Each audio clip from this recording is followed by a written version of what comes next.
Marc Échinger, je suis ravi de te voir. C'est la première fois que je te vois. On s'est parlé un peu au téléphone, sur WhatsApp. On était en contact quand j'écrivais il y a quelques années Les Prédateurs avec Catherine Le Gall. Tu nous avais bien aidé. Et là, en fait, je viens de lire un livre. C'est la première fois que ça arrive. C'est un livre qui n'est pas encore paru. En fait, vous avez essayé de le faire paraître chez un certain nombre d'éditeurs. Voilà, on avait les avaloirs payés, tout était prêt, tout devait aller chez l'imprimeur. Et au dernier moment, il y a eu un petit problème. Ouais. On nous a dit que ça ne se ferait pas. Voilà. Alors je l'ai lu, ce manuscrit, il est là, tu vois, j'ai mis des encoches un peu partout parce que je vais t'interroger. Et je trouve ça vraiment, vraiment bien, quoi. C'est une histoire passionnante, c'est l'histoire de ta vie. Oui. C'est à la fois des enquêtes, on est dans un univers à la fois d'agents secrets, très, très... Tu reviens beaucoup sur des affaires financières, et puis l'arrière-plan, c'est la France-Afrique, c'est Uramine, c'est Areva, etc. Donc c'est absolument passionnant. Et je pense que nous, on va voir, on va en parler, mais moi je l'ai dit très bien aux médias, mais on en reparlera plus tard. Et ça s'appelle L'homme qui en savait beaucoup trop. Mais avant, je voudrais te présenter, parce que les gens te connaissent pas et tu gagnes à être connu. Donc, tu es né en 62. Je lis la petite note. Hein. Et pour les gens qui le veulent, il y a un très bon papier de toi. Moi, je t'ai découvert en lisant le journal Le Temps en Suisse, avec une jolie photo. Enfin, comment dire... donc, tu es né en 62, un bac B à 16 ans, donc tu étais assez précoce. Tu as voulu t'engager dans les commandos de marine, mais le recruteur, tu le racontes aussi dans le livre, t'a conseillé de faire des études et tu es devenu, enfin, tu as fait des études d'expert comptable. Tu as un diplôme d'expert comptable? Je ne suis pas inscrit à l'ordre des experts comptables, je n'ai jamais été inscrit à l'ordre, mais j'ai fait un BTS DECS à l'époque. Maintenant, ça a changé de nom, mais bon, bref, c'était la filière de l'expertise comptable. Et j'ai jamais exercé comme expert comptable, mais ça explique pourquoi je sais ce que c'est qu'un document de référence, je sais lire un bilan, beaucoup mieux que beaucoup, et voilà. Quoi, alors c'est marrant, la scène que tu racontes dans le bouquin, c'est quand le recruteur te voit et puis il te dit, putain, mais ce mec, il est pas assez con pour être militaire ou un truc comme ça. Oui, il se dit, ce gamin-là... il a du potentiel, mais pas pour ça, quoi. Ouais. Voilà. Et après, tu reviendras à l'armée, d'ailleurs, on va en parler, puisque tu fais ton service militaire dans les forces de gendarmerie mobile. En 86, là, tu décroches un peu, puisque tu es embauché comme trader à la BIAO, qui est la Banque de la France-Afrique. Puis tu es patron de salle de marché à la Mitsubishi Bank, oui, parce que tu connais bien le Japon en plus, et tu travailles à la BBL en Belgique. Officiellement, on dit de toi que tu es un enquêteur privé spécialisé dans le conseil aux entreprises dans les zones de conflit, et tu es spécialisé dans les enquêtes sur la grande criminalité, le blanchiment et la corruption. Donc on ne sait pas très bien à lire ça si tu es un agent secret. Voilà, alors, on va dire que j'ai une première partie de vie qui est une expertise financière. À l'époque, les années 86, c'était les Golden Boys, les gens qui faisaient du trading. J'avais une grosse capacité de frappe.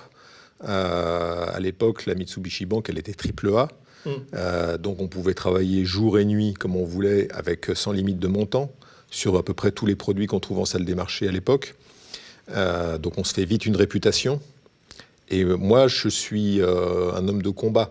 Donc quand ça travaille, quoi. Il n'y a pas de jour, de nuit, il n'y a pas de week-end. Voilà. Et donc la réputation, on l'a fait bien. Ça inclut aussi des voyages au Japon. À l'époque, j'ai publié un petit livre sur le système bancaire japonais, ce que personne ne comprenait, ce que personne n'avait capté en France et même à l'époque sur disons que l'Europe de l'Ouest. Et petit à petit, comme ça, on fait des deals de plus en plus gros. La banque Bruxelles-Lambert m'a fait confiance aussi pour diriger sa salle des marchés. Elle est devenue ING après. Ça a été aussi des grosses opérations. J'ai participé à l'attaque contre la Banque d'Angleterre, à l'attaque... Au moment de Soros, là. Voilà, avec le fonds Quantum, Meriwether... T'as gagné beaucoup d'argent, ce moment-là ? Oui, en fait, c'est idiot de dire ça. Et maintenant, avec le recul du temps, je me dis, mais j'étais vraiment un petit con à l'époque. Mais qui gagnait bien sa vie, beaucoup d'argent, ça m'a donné de la liberté, ça m'a permis de payer ma maison à l'époque, et voilà, et de bien vivre avec une vie très intense. Mais ça, on va en parler. Niveau intensité, tu fais assez fort quand même. C'est high level. Et tu vis en Suisse ? toujours? Maintenant, non. Je vis à la frontière. Je suis frontalier franco-genevois, mais je suis côté français. J'ai étudié en Suisse. J'ai fait un diplôme à l'université de Genève. Et la région, pour moi, c'est la région du lac Léman, quoi. Je ne fais pas la différence entre la France et la Suisse, et ça me va. Dans les années 2000, tu as enquêté pour les Américains en Irak sur tous les détournements d'argent qui étaient destinés à la reconstruction de l'Afrique. Et puis, de l'Irak, pas de l'Afrique. De l'Irak, pardon. Ce qui est intéressant, juste une parenthèse, que les gens ne savent peut-être pas et qui mérite d'être soulignée. Quand l'opération Iraqi Freedom se fait, elle dure en gros 6 mois. Le moment de l'invasion, le moment de la chute de la fameuse statue de Saddam Hussein, 6 mois, au moment où George Bush dit sur son porte-avions on a gagné la guerre, c'est fini, 2004, il a raison. La guerre est gagnée. C'est une force de libération, incontestable. Il y a des dessous. Pas très religieux. Il y a des dessous, comme dans tous les conflits. On s'y habitue. Et après arrive Paul Bremer, qui est gouverneur de l'Irak, comme une colonie. Et il dit, ben voilà, on va reconstruire l'Irak, on met des fonds américains, on en fait une colonie, quoi. C'était un peu ça. Et il y a un transfert de fonds, de billets cash, qui se fait de la Federal Reserve à New York à Bagdad, le plus gros transfert que la Fed n'ait jamais fait. En argent liquide, du cash, des billets de banque de $100. Énorme. Énorme. J'ai vu ce cash être balancé d'hélicoptères dans des sacs par terre et distribué par les Marines, et distribué même auprès de mafias locales. Quel était l'intérêt de faire ça? Pourquoi L'idée, c'était reconstruire vite. On accepte de dilapider du cash, on reconstruit vite pour gagner, toujours pareil, les esprits et les cœurs. Mais c'est-à-dire que l'argent était distribué à la population. Ah oui, puisque Saddam tombe, le dinar irakien ne vaut rien. Donc il faut substituer le dinar irakien, et donc on met du dollar à la place, on essaie de relancer l'économie pour éviter que ça tourne au vinaigre. Et toi, tu étais en bas? Et moi, j'étais là. Moi, j'y étais. Et... Non, mais je veux dire, tu étais dans l'avion ou tu étais... Non, j'étais en bas. J'étais en bas. D'accord. Mais ce qui est amusant, moi, j'étais intéressé par ces détournements de fonds, par toutes les filières mafieuses. Et il y a des mafias importantes à l'époque, notamment une mafia kurde. Et je rencontre un des patrons de la mafia. Le gars ne sait pas lire et écrire, mais par contre, il savait très bien compter. Redoutable. Et il me dit, tu vois, Marc, tu vois le papier là? Je vois. Eh ben, je vais leur prendre 30 millions. Je dis, tu sais, qu'est-ce que tu veux faire? On va faire une fausse clinique, on va construire un faux hôpital et on va leur... Voilà, t'as le nombre de chambres. Et il me sort un papier de gribouillage avec un bout de dessin fait à la main. Et je dis, bon, écoute, essaye, il n'y a pas de problème, mais ça va être difficile. Tu sais, quand même, les marines ne sont pas des imbéciles, c'est eux qui distribuent le cash, et ça, pas de problème. Peu de temps après, je le revois, alors, c'est fait. Ah oui, carrément. Et effectivement, il a posé une dalle en béton sur un sol, perdu au milieu de là, et c'est tout ce qu'il a fait. Et il a pris le cash. Ah oui, quand même. Voilà. Et c'est ça. Et tous les projets que Paul Bremer a lancés, partout sur l'Irak, ont échoué. Tous. Si on va aujourd'hui à Bagdad, l'université de Bagdad, c'était construit par les Anglais. Si on regarde le seul train qui avait aussi la ligne de train, ça a été construit par les Anglais du temps des colonies. D'accord. Tous les projets de reconstruction ont échoué. Parce que l'argent a été détourné, parce qu'il y a eu de la corruption. Et puis au bout d'un moment, quand Paul Bremer a eu la brillante idée de dire aux sunnites, ben voilà, tous les sunnites, ils ne peuvent pas faire partie de l'administration. S'ils ne peuvent pas faire partie du pays dans lequel ils ont vécu, simplement parce qu'ils sont sunnites et qu'ils n'avaient pas le choix que d'obéir à Saddam Hussein, ils ne peuvent que prendre les armes. Ils vont se battre pour vivre. Et c'est ça qui s'est passé. Le drame, le basculement, ça a été ça. C'est ce qui nous a conduits dans des années de guerre. Et toute cette guerre, comme la guerre en Afghanistan d'ailleurs, a été complètement pourrie par la corruption.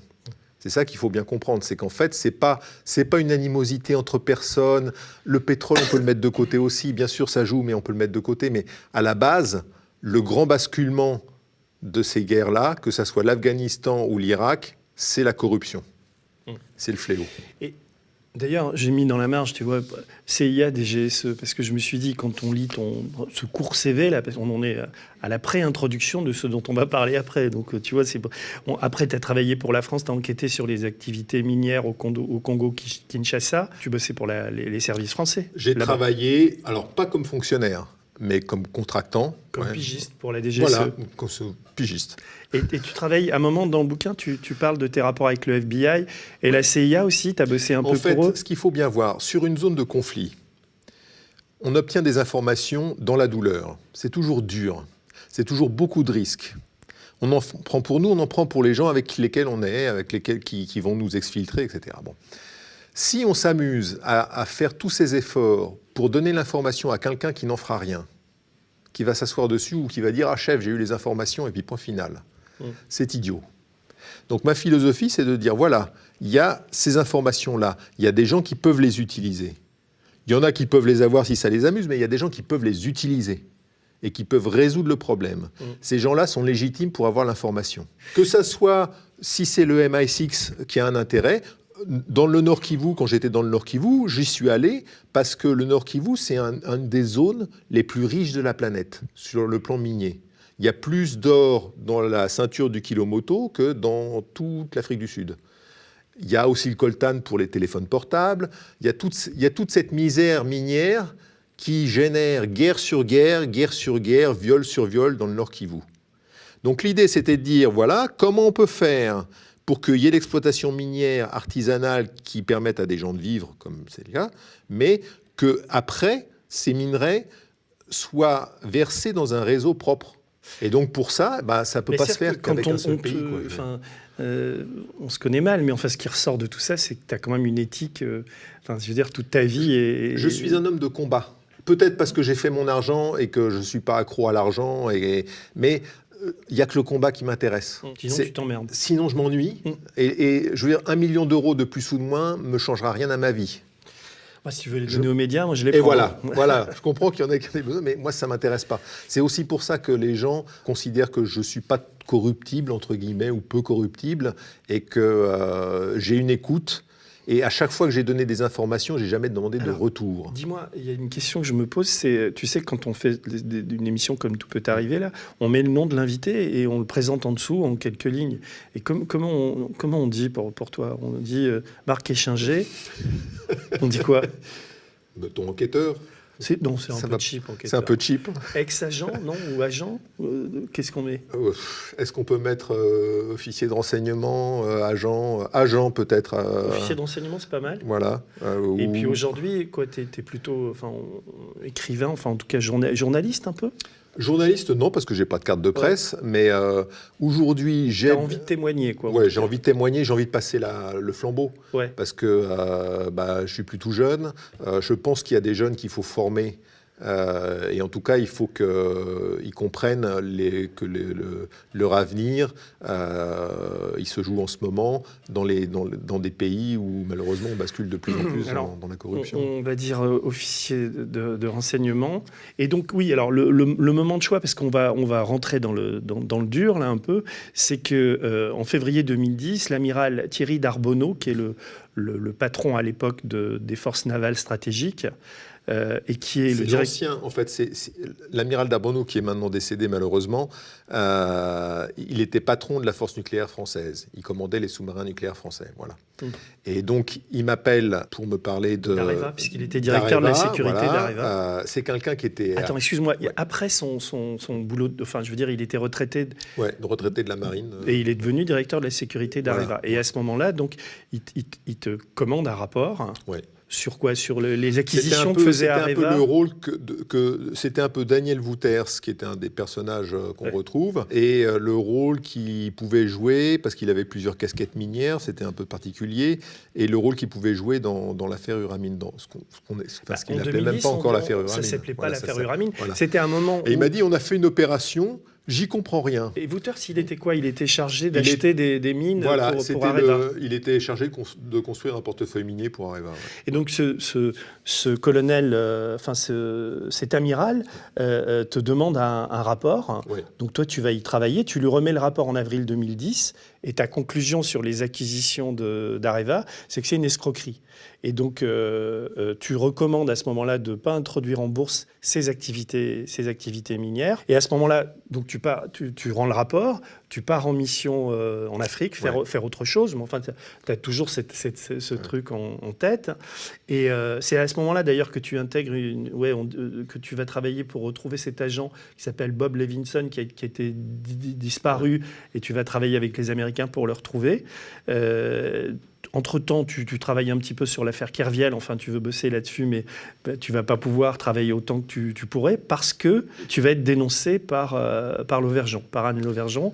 Enfin, je fais court. En 2011, tu fais un rapport pour avertir les risques sur le projet d'un opérateur mobile kurde pour France Télécom. L'opération se fera et Orange va beaucoup perdre de plumes dans cette histoire.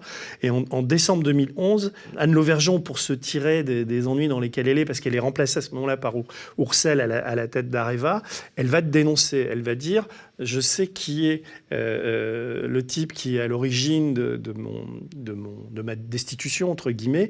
Il s'appelle Marc Échinger, c'est un type qui travaille pour les services, et elle lâche ton nom au chien, comme tu dis. Ouais, voilà. Et toi, en fait, il y a un avant et un après à ce moment-là. Je ne suis même pas sûr qu'elle sache à qui elle a affaire, dans la mesure où elle demande à quelqu'un de prendre des photos de mon domicile.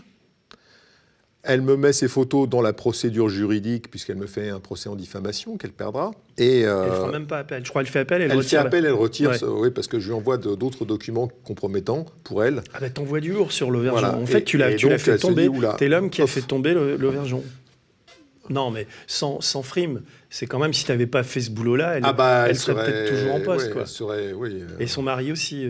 On va parler de ce couple quand même. Il y a un truc où je te rejoins, c'est que les Français, parce qu'on a parlé d'Uramine, d'Areva, etc., mais ne mesurent pas à quel point ce scandale est un immense scandale dont personne... Alors on peut dire que c'est 4 milliards, on peut aligner tous les chiffres, mais il y a eu des tas de papiers qui ont été faits, mais personne n'a quantifié, n'a mesuré l'ampleur incroyable de ce scandale. C'est l'affaire Elf multipliée par 50. On peut le voir sur le plan financier, mais il faut le voir sur le plan humain. C'est plus intéressant.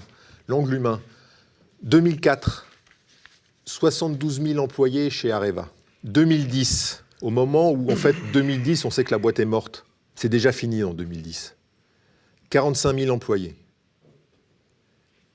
2018, enfin, le sauvetage, là, bon, voilà. On est sur le pouillème de 20 000 personnes. Sans parler des sous-traitants. Voilà, le drame, c'est ça. Le drame humain, c'est ça. La Cour des comptes va dire, ça nous a coûté 10 milliards. Bruno Le Maire, il va hurler au scandale. OK. Je veux bien qu'on hurle au scandale et tout ça. Mais il y avait déjà une Cour des comptes avant. Elle n'a rien fait.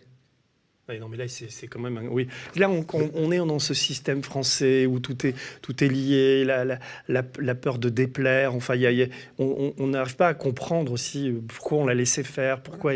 Enfin, moi qui ai un peu travaillé sur le sujet, j'étais édifié de voir comment... mais on y viendra, parce qu'il y a une explication à tout ça. C'est comment des multimilliardaires arrivent à phagocyter les États, à rentrer à l'intérieur des services publics, de la Caisse des dépôts ou autres, pour mettre en place un système dans le système qui épuise et qui puise dans l'argent public. En fait, on se rend compte que dans le portefeuille de l'APE, l'APE, c'est l'Agence des participations de l'État. Il y a France Télécom à l'époque, il y a Areva, il y a d'autres sociétés comme ça, l'aéroport de Paris, des choses comme ça, dans lesquelles l'État a des parts. Et on se rend compte que là, c'est la porte ouverte à des gens qui vont venir piocher dans la caisse. Alors, tu parlais de Le Maire. J'espère qu'on va retrouver l'archive, puisque ça s'est passé au Sénat le 22 juillet 2017. Je l'ai, l'archive. Oui, on va la mettre. Je voudrais profiter de la présence de cette noble assemblée pour vous dire à quel point la gestion d'Areva, depuis quelques années, avant que ce soit repris en main par M. Devarin, qui fait un excellent travail, est un véritable scandale républicain.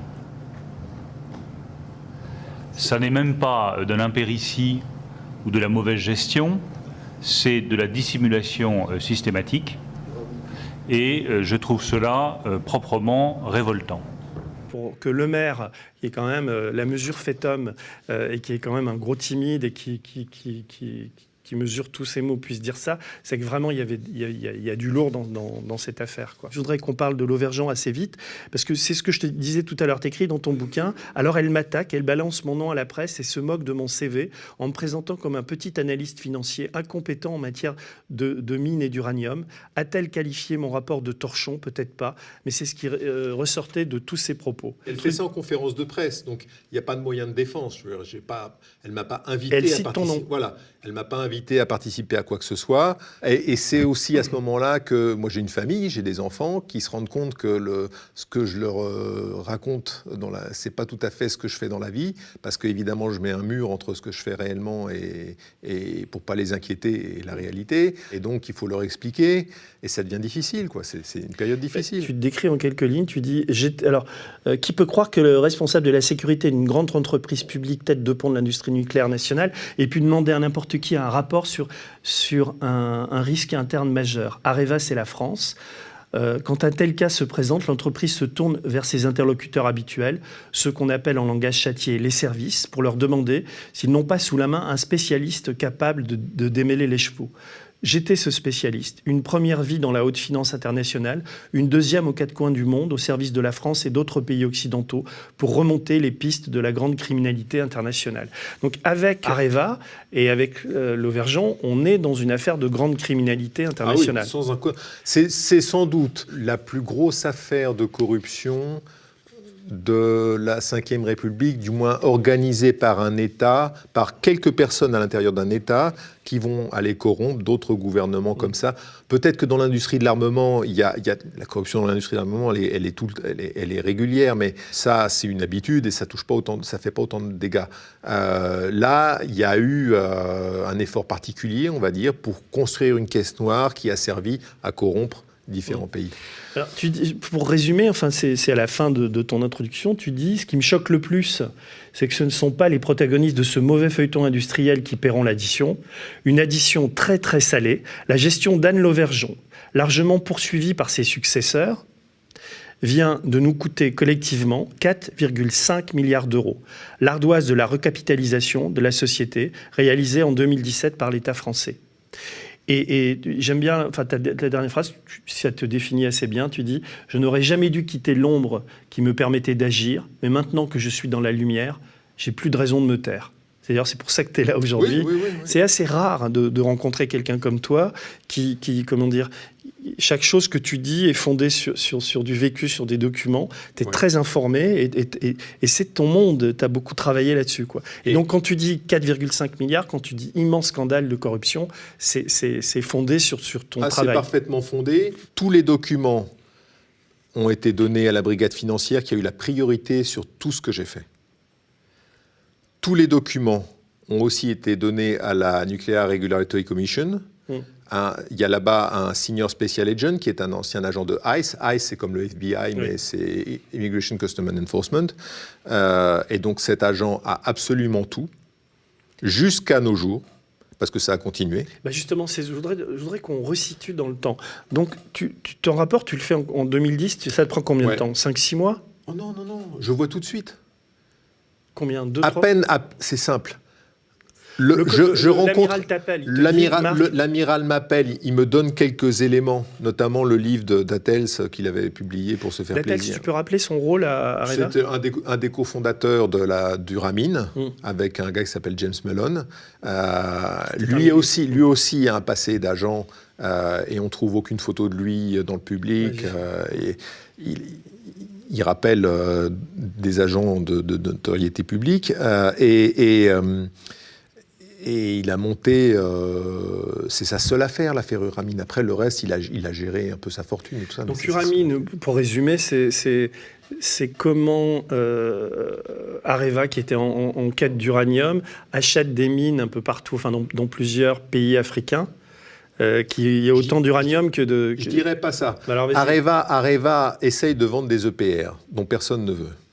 parce que la technologie n'est pas aboutie, parce que au Kiloutou, en Finlande, parce que la Chine, parce qu'il y a des compétiteurs russes, américains, japonais, et parce que la Chine est rétive à l'achat des EPR français, et donc il faut convaincre.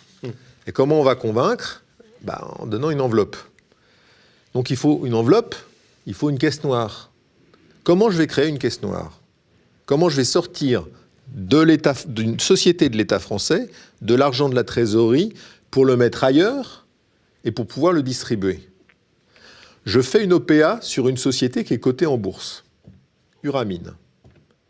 Je m'arrange avec les actionnaires pour la valoriser, le prix qu'il faut pour faire ma caisse noire. 1,8 milliard d'euros. Je fais mon OPA, tout le monde est content, c'est une opération publique. C'est un problème ? Pas de problème. Ça rentre dans mon bilan. Ma caisse noire, je la récupère par derrière et je distribue. La première enveloppe... Le 1,8 milliard vient d'Areva, donc de l'État français, c'est de l'argent public. Bien sûr, c'est l'argent du contribuable qui est dans la trésorerie d'Areva. Non, mais c'est bien de le préciser parce que c'est ça. C'est quand même la clé de tout, quoi. Et donc cet argent-là va servir à acheter une entreprise qui n'est que fantôme. Elle existe, elle est cotée en bourse. Le bilan est vide, il n'y a rien. Les actifs d'Uramine, c'est des trucs que la France connaissait, mais depuis 30 ans. On sait très bien qu'il n'y a rien dedans. Que la Centrafrique, ça ne sera jamais exploité. On sait très bien tout ça, il n'y a rien. Oui, mais à ce moment-là, c'est là qu'ils achètent des mines, quand même. Ils achètent des territoires, Areva. Donc, dans cette société Uramine, il y a en gros 3 zones. La Namibie, la Centrafrique et un truc en Afrique du Sud. La Centrafrique, c'est le gisement en question a été découvert par la Cogema il y a longtemps. D'accord ? Donc, et la Cogema l'a abandonné. Donc, on voit retourner dans le bilan d'Areva un truc qu'on a laissé tomber depuis longtemps parce qu'on sait que le peu d'uranium qu'il y a, c'est prisonnier dans des phosphates. On ne peut pas le sortir. Voilà. On ne peut pas l'exploiter. Ça ne vaut rien. Pas un franc. Ça revient dans le bilan d'Areva, au travers de l'opération Uramine. La Namibie, il y a une immense zone désertique, d'accord ? Avec, allez, on va dire, c'est pas un filon d'uranium, c'est vraiment de l'uranium qui a été saupoudré par la nature, on va dire, en toute petite quantité. Et donc, pour qu'une mine soit exploitable, il faut au contraire de la concentration, d'accord ? Et là, elle n'y est pas. Donc, ça coûte une montagne d'argent d'exploiter ce peu de gisement d'uranium. Et en plus, il faut beaucoup d'eau. Et en Namibie, il n'y a pas d'eau. Il faut de l'eau douce. Donc, on se met à construire une usine de dessalement pour amener l'eau à cet endroit-là. Et là, on tombe dans tous les délires. Donc cette construction d'usines de dessalement ou autre, en fait, les gens qui l'ont construit savaient que ça ne servirait à rien. On savait qu'on était déjà dans un projet délirant où ça n'avait... C'est Anne Lauvergeon, c'est les dirigeants. Tout le monde qui était de près ou de loin au courant de ce qui se passait sur cette zone-là savait qu'économiquement, ça n'avait aucun sens. Et pourtant, on y va, on le fait. Et on y va. Uniquement pour récupérer de l'argent. C'était une licence minière qui avait... C'est amusant parce que c'est une licence minière qui avait appartenu aux héritiers d'Elvis Presley. Et donc qui avait été rachetée par un escroc, puis revendue au Dattels on va dire pour 50 000 francs, enfin 50 000 dollars.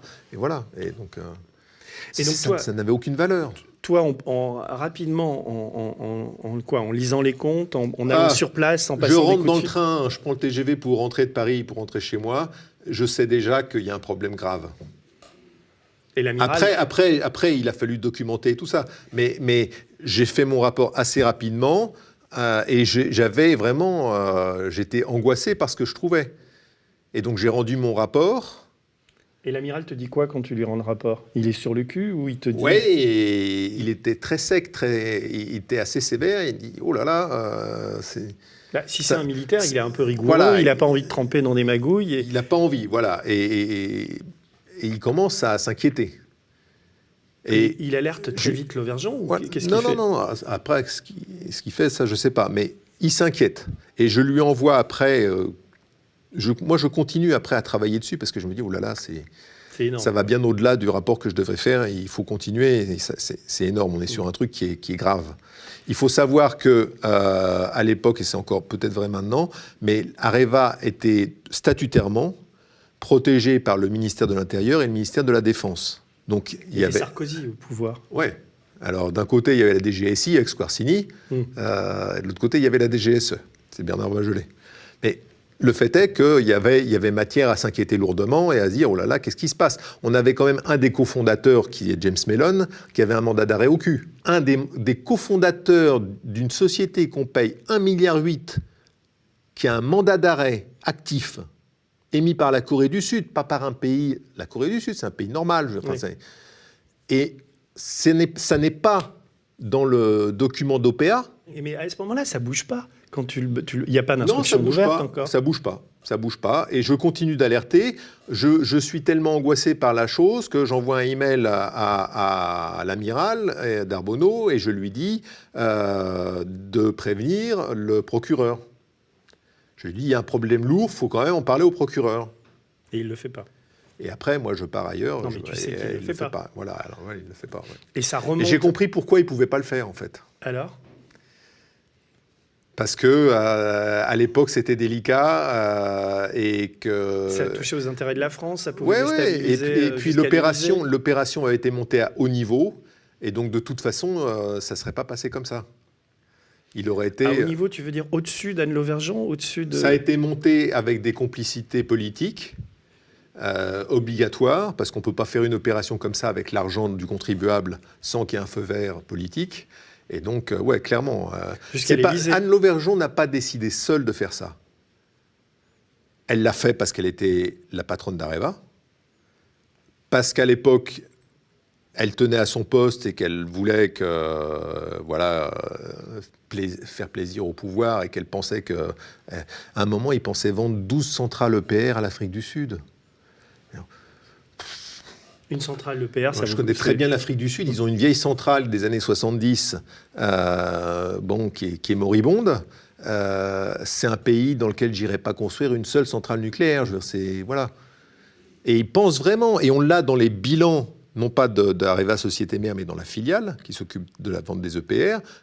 On voit l'évolution. Voilà, on veut vendre les centrales, 12 centrales, comme ça. C'est-à-dire, si je comprends bien, le milliard 8, en fait, qui va enrichir, c'est... Dattel, c'est Mello, James Mellon, et d'autres, d'ailleurs, puisqu'il y a d'autres actionnaires. Il y a ce milliardaire belge. Il y a Sam Jonah, Mais ces gens-là, en fait, ce sont si je suis ton raisonnement, ce sont des intermédiaires qui doivent permettre à la France de se faire bien voir de certains pays qui rachèteraient des EPR. C'est des gens qui profitent d'un coup pour s'enrichir et qui montent la combine avec le pouvoir politique français et Madame Lauvergeon pour créer cette caisse noire. Donc on peut dire, si on t'écoute, que Lauvergeon s'est plus fait avoir dans cette histoire qu'elle a été l'instigatrice. Peut-être qu'elle a subi, mais c'est toujours pareil, c'est l'appétit du pouvoir, c'est Atomic Anne. Ouais, elle a cette putain de réputation. C'est Atomic Anne. Peut-être que dans sa vie, elle a une période de sa vie où le jour, elle est Atomic Anne et donc elle doit paraître, faire des tas de choses. Et quand elle rentre chez elle, elle se regarde dans la glace et puis elle voit la réalité. Mais c'est trop tard. Donc l'information va être ouverte quand ? Combien d'années plus tard ? Alors déjà, il y a un premier problème, c'est que Areva va verser 260 millions de dollars en Chine pour corrompre... toute la filière nucléaire chinoise, et ces Chinois se font arrêter. Il y en a un, Kang Ringxing, qui était le patron du programme nucléaire, qui est toujours en prison. Lui, il a pris la prison à vie. Maureen Kearney, cette syndicaliste qui a été attaquée chez elle, c'est dans cette même période, c'est 2012. Oui, mais ça n'a rien à... Non, là, elle, c'est 2012. Là, les événements ont lieu, la période de Chinois, c'est fin 2007. D'accord, ah oui, donc, tu reviens en arrière. Voilà. Mais donc là, ton rapport, comment ça se passe pour toi ? Parce que tu donnes le rapport, après tu pars en mission en Afrique, tu fais autre chose, et tu dois te demander... Jusqu'à fin 2011, j'en entends plus parler. Et donc là, ça doit quand même tourner dans ta tête. Tu te dis, ça tourne, mais je me dis, je me dis, mais il y a la DGSE, il y a la DGSI, il y a tout ça. Moi, j'ai fait mon rapport, on ne me rappelle pas. Et puis les bilans d'Areva sortent. Avec ça, mais avec ça qui est voit. valorisé une folie. On invente la fausse mine d'Imouraren. À partir du moment où il n'y a rien dans Uramine, il faut bien quelque chose pour redorer le bilan, et notamment le bilan des mines d'Areva. Puisqu'on sait qu'il n'y a pas d'uranium, qu'il n'y a pas de réserve et qu'il n'y en aura jamais. Et donc on dit, voilà, au Niger, il y a Areva depuis longtemps, on est légitime. Il y a une licence minière qui s'appelle Imouraren. On prend la licence d'Imouraren et on en fait un joyau. Et on va valoriser ça à 1,3 milliard. 1,3 milliard. En plus déjà de tout ce qui avait été dépensé. Voilà. Alors que j'ai retrouvé un document dans les archives de la CIA qui parle d'Imouraren en 1970. Et en 1970, on s'est parfaitement identifié un gisement uranifère. 1970, où on dit, Imouraren, en fait, c'est des petites lentilles d'uranium qu'il y a dans le sol à une profondeur qui est déjà importante. Donc il faut aller chercher très loin. Et c'est tellement dispersé, ça n'a aucune valeur. Quand est-ce que l'Auvergeon... Ça, d'ailleurs, à l'époque, ça avait été offert aux Japonais qui n'en avaient pas voulu, ça avait été mis sur le marché, personne n'en voulait. Bah oui, ça... Voilà. Quand l'Auvergeon balance ton nom au Canard enchaîné, je crois... C'était fin 2011. Et pourquoi elle le fait à ce moment-là ? Pour faire un écran de fumée. Pour dire, je suis victime d'un complot, d'une manipulation, de Barbouze, de tout ce qu'on veut. Est-ce qu'elle retrouve, tu as été payé 20 000 euros ? Oui, 20 000 euros, ouais. Pour ce rapport. Et donc, elle va filer la facture. Elle explique quoi ? Elle explique qu'on cherche à la déstabiliser, que t'es... Voilà, et que c'est une opération, elle a été mise à la porte par Sarkozy. Par Sarkozy. Elle avait été mise à la porte au mois de juin 2011 par Sarkozy. Et puis, elle n'avait jamais avalé la pilule. Et puis là, les pertes sont insoutenables. Au bout d'un moment, le bilan d'Areva, il s'effondre. Et donc, ça sort, les pertes sortent. Et là, elle dit, je suis victime d'un complot. Voilà. Et moi, j'appuie. Je dis, attendez, Uramine, c'est une escroquerie. Ouais. Mais elle, à ce moment-là, on pourrait croire que, lâchée comme elle l'est par Sarkozy, une de ses défenses aurait pu être la vérité. Elle aurait pu être dit. Ça aurait été plus judicieux. Ça aurait été plus judicieux, d'autant plus qu'il y avait les élections qui arrivaient et on allait passer à François Hollande. Elle était protégée par François Hollande. Elle a été présidente de la commission de l'innovation avec François Hollande. Il lui a donné la médaille d'officier de la Légion d'honneur. Donc il y avait cette protection. Elle aurait pu avouer. Dire la vérité, ça aurait été moins dommageable. Et la vérité, ça aurait été quoi la vérité ? Ça aurait été de dire que sous les ordres de Nicolas Sarkozy... il s'est passé ça, il s'est passé cette opération. Voilà. Comme on voit récemment que Airbus corrompait tout le monde pour pouvoir vendre des avions, Areva fait la même chose pour vendre des EPR. Bon. Le réacteur EPR est un réacteur de génération 3+, qui allie un très haut niveau de sûreté et de sécurité et un rendement supérieur aux modèles antérieurs. Avec une puissance de 1650 MW, il est le plus puissant réacteur nucléaire de la gamme proposée par Areva. Dont acte, raison d'État. Tiens, j'ouvre une toute petite parenthèse. Tu as vu ce qu'on a sorti aux médias sur Aéroport de Paris, la caisse noire d'Aéroport de Paris. T'as pas vu ça ? Donc ça ne me surprend pas. Non, parce qu'on se demandait à quoi avait servi cette caisse noire, quoi. Comme tu parlais d'Airbus, dont t'as pas de... Mais comment Aéroport de Paris est entré en Turquie ? Dis-moi. À un moment donné, Aéroport de Paris fait une opération sur l'aéroport d'Istanbul, fait un partenariat, prend une participation importante dans l'aéroport d'Istanbul. Et accessoirement, elle investit 50 millions de dollars dans une boîte de construction, dont le bilan est particulièrement brillant. Et donc, oui. Donc on se dit, mais tiens, qu'est-ce que c'est ? Alors tu vois, C'est la vie. j'ouvre cette parenthèse sur aéroport, après je reviens là-dessus, parce que je suis quand même assez furieux par la gestion médiatique et politique de ce dossier. Donc nous, grâce à Marc Andevel, on sort quand même l'histoire d'une perquisition sur une filiale d'aéroport de Paris avec une vraie caisse noire, avec beaucoup d'argent et tout, qui devrait mettre à mal la privatisation d'aéroports de Paris, ou au moins l'ouverture d'une information, puisqu'on n'est pas non plus poursuivi en diffamation pour avoir écrit ça, et il ne se passe rien. Oui. Et ça ne bouge pas, et la presse reprend timidement, quoi. Et donc... D'abord, c'est difficile à comprendre pour beaucoup de gens. C'est l'État. L'État a du mal à admettre ses problèmes de corruption. C'est pas rentré dans les mœurs. Aujourd'hui, si on a un problème de corruption, il y a 2 recours. Le Bribery Act en Angleterre et le FCPA, le Foreign Corrupt Protection Act. Tu peux expliquer ça, les deux? Alors, c'est la loi anticorruption américaine qui a une portée extraterritoriale qui peut s'appliquer à des boîtes comme Airbus, Areva, etc. Et aéroport de Paris. Et aéroports de Paris, Oui, parce qu'ils ont sous réserve qu'il y ait des éléments qui...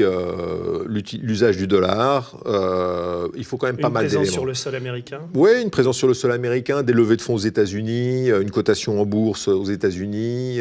Mais je crois qu'aéroport de Paris est dans la ligne de mire, là. C'est possible. En tout cas, il faut beaucoup d'éléments. Il ne faut pas croire que c'est facile. Et donc, si on a un problème... On regarde, est-ce que c'est éligible au FCPA ou au Bribery Act? Et à ce moment, les 2 lois ont une portée extraterritoriale et on peut obtenir de l'aide. Alors, si on va en France... Ben c'est ça le paradoxe, c'est-à-dire qu'en France, on n'y arrive plus, quoi. Voilà, on n'y arrive pas. Alors, c'est un petit peu mieux parce que sous François Hollande, on a créé le parquet financier, mais on ne l'a pas doté de moyens. C'est toute la subtilité du politique français, c'est je le crée pour l'image de marque et pour dire je suis un grand président, mais je donne 4 millions d'euros de budget. Oui, tu le dis dans le bouquin. C'est hallucinant, c'est même pas ce qu'il y a le budget. Même en Roumanie, il y a 5 fois plus. Hein. Donc, c'est incompréhensible. Et puis, on choisit des gens... Pas très compétents parfois. Non, si, parce qu'ils mettent... Les juges d'instruction ont 30 dossiers à gérer en moyenne. D'accord, en même temps. C'est compliqué, c'est très lourd, et ils ont la pression du politique. Quand j'ai sorti l'affaire Osra, avec Thierry Gadot, qui a fait l'article dans Capital, auparavant, j'avais prévenu la brigade financière, j'avais instruit le dossier auprès de la brigade financière. On a prévenu le parquet, Madame Houlette. Elle avait tout. Et ah ben non, attendez, Édouard Philippe était chez Areva et avant il était chez Debevoise & Clinton, qui est le cabinet juridique de Madame Clinton. Oula, donc on sort pas. C'est toujours pas sorti. Et donc on sort. Tu peux expliquer, parce que maintenant tu parles d'Osra. Alors l'affaire Osra, c'est intéressant pour ceux qui nous regardent, parce que si vous voyez que Al Gore se présente pas aux élections présidentielles, c'est lié aussi à l'affaire Osra. Voilà, vous pouvez regarder, il y a des gens qui voulaient que Al Gore... C'est-à-dire quoi, Osra? C'est les initiales Osra, c'est une société qu'Areva a achetée et qui appartenait à Al Gore et dans laquelle John Kerry aussi avait des intérêts indirectement, qui était une société, disons, on va dire, très proche du clan de l'administration Obama. Voilà. Et donc, il paye cette société de mémoire 200 millions, quelque chose comme ça. Et ça vaut 0.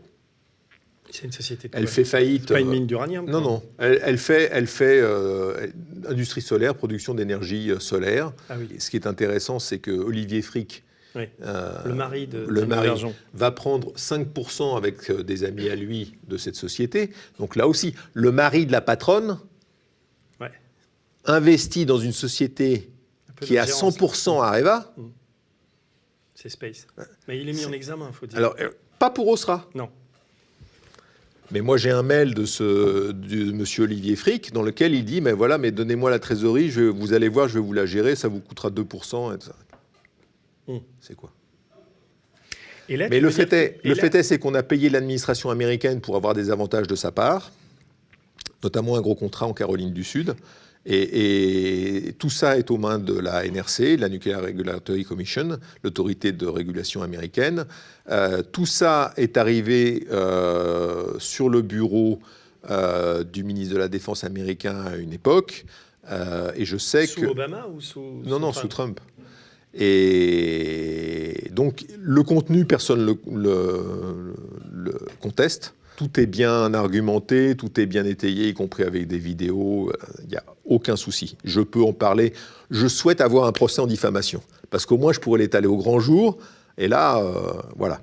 Donc, Et là, au parquet national financier, ça bouge toujours pas, même si vous l'êtes parti. Voilà, il n'y a pas d'instruction possible. Voilà. Il y a plusieurs cas comme ça, c'est un peu comme à l'aéroport de Paris, quoi, où on voit qu'il y a une gestion politique de ces dossiers, c'est insupportable. Et donc on en vient, on en vient maintenant effectivement à passer par les États-Unis, à essayer d'espérer que la société française. C'est le seul moyen. C'est le seul moyen. Soit il y a un recours aux États-Unis, soit il y a un recours aux Britanniques, mais il n'y a pas d'autre choix. Voilà, on peut dire oui, mais le Royaume-Uni, il y a de la corruption aussi. Oui, bien sûr. Mais nous, on est dans la société civile française. Ouais. Voilà. Est-ce que demain, on veut vivre dans une société civile qui ressemble à la Roumanie, à la Slovaquie ou au Liban qui est en défaut de paiement? Ou est-ce qu'on veut vivre en France, dans un pays de liberté, où on peut encore avoir un job sans payer pour avoir ce job? Est-ce qu'on peut encore aller mettre nos enfants à l'école sans payer pour que les mômes aillent à l'école? C'est ça l'enjeu. C'est ça l'avenir des jeunes d'aujourd'hui qui ont...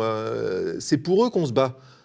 C'est pour les agents. Moi, quand je vais voir la brigade financière et que je suis avec un jeune brigadier, mais ça me fait plaisir de former un peu ces gens-là, entre guillemets, tout modestement, mais de leur ouvrir les yeux et dire, c'est pour vous qu'on se bat.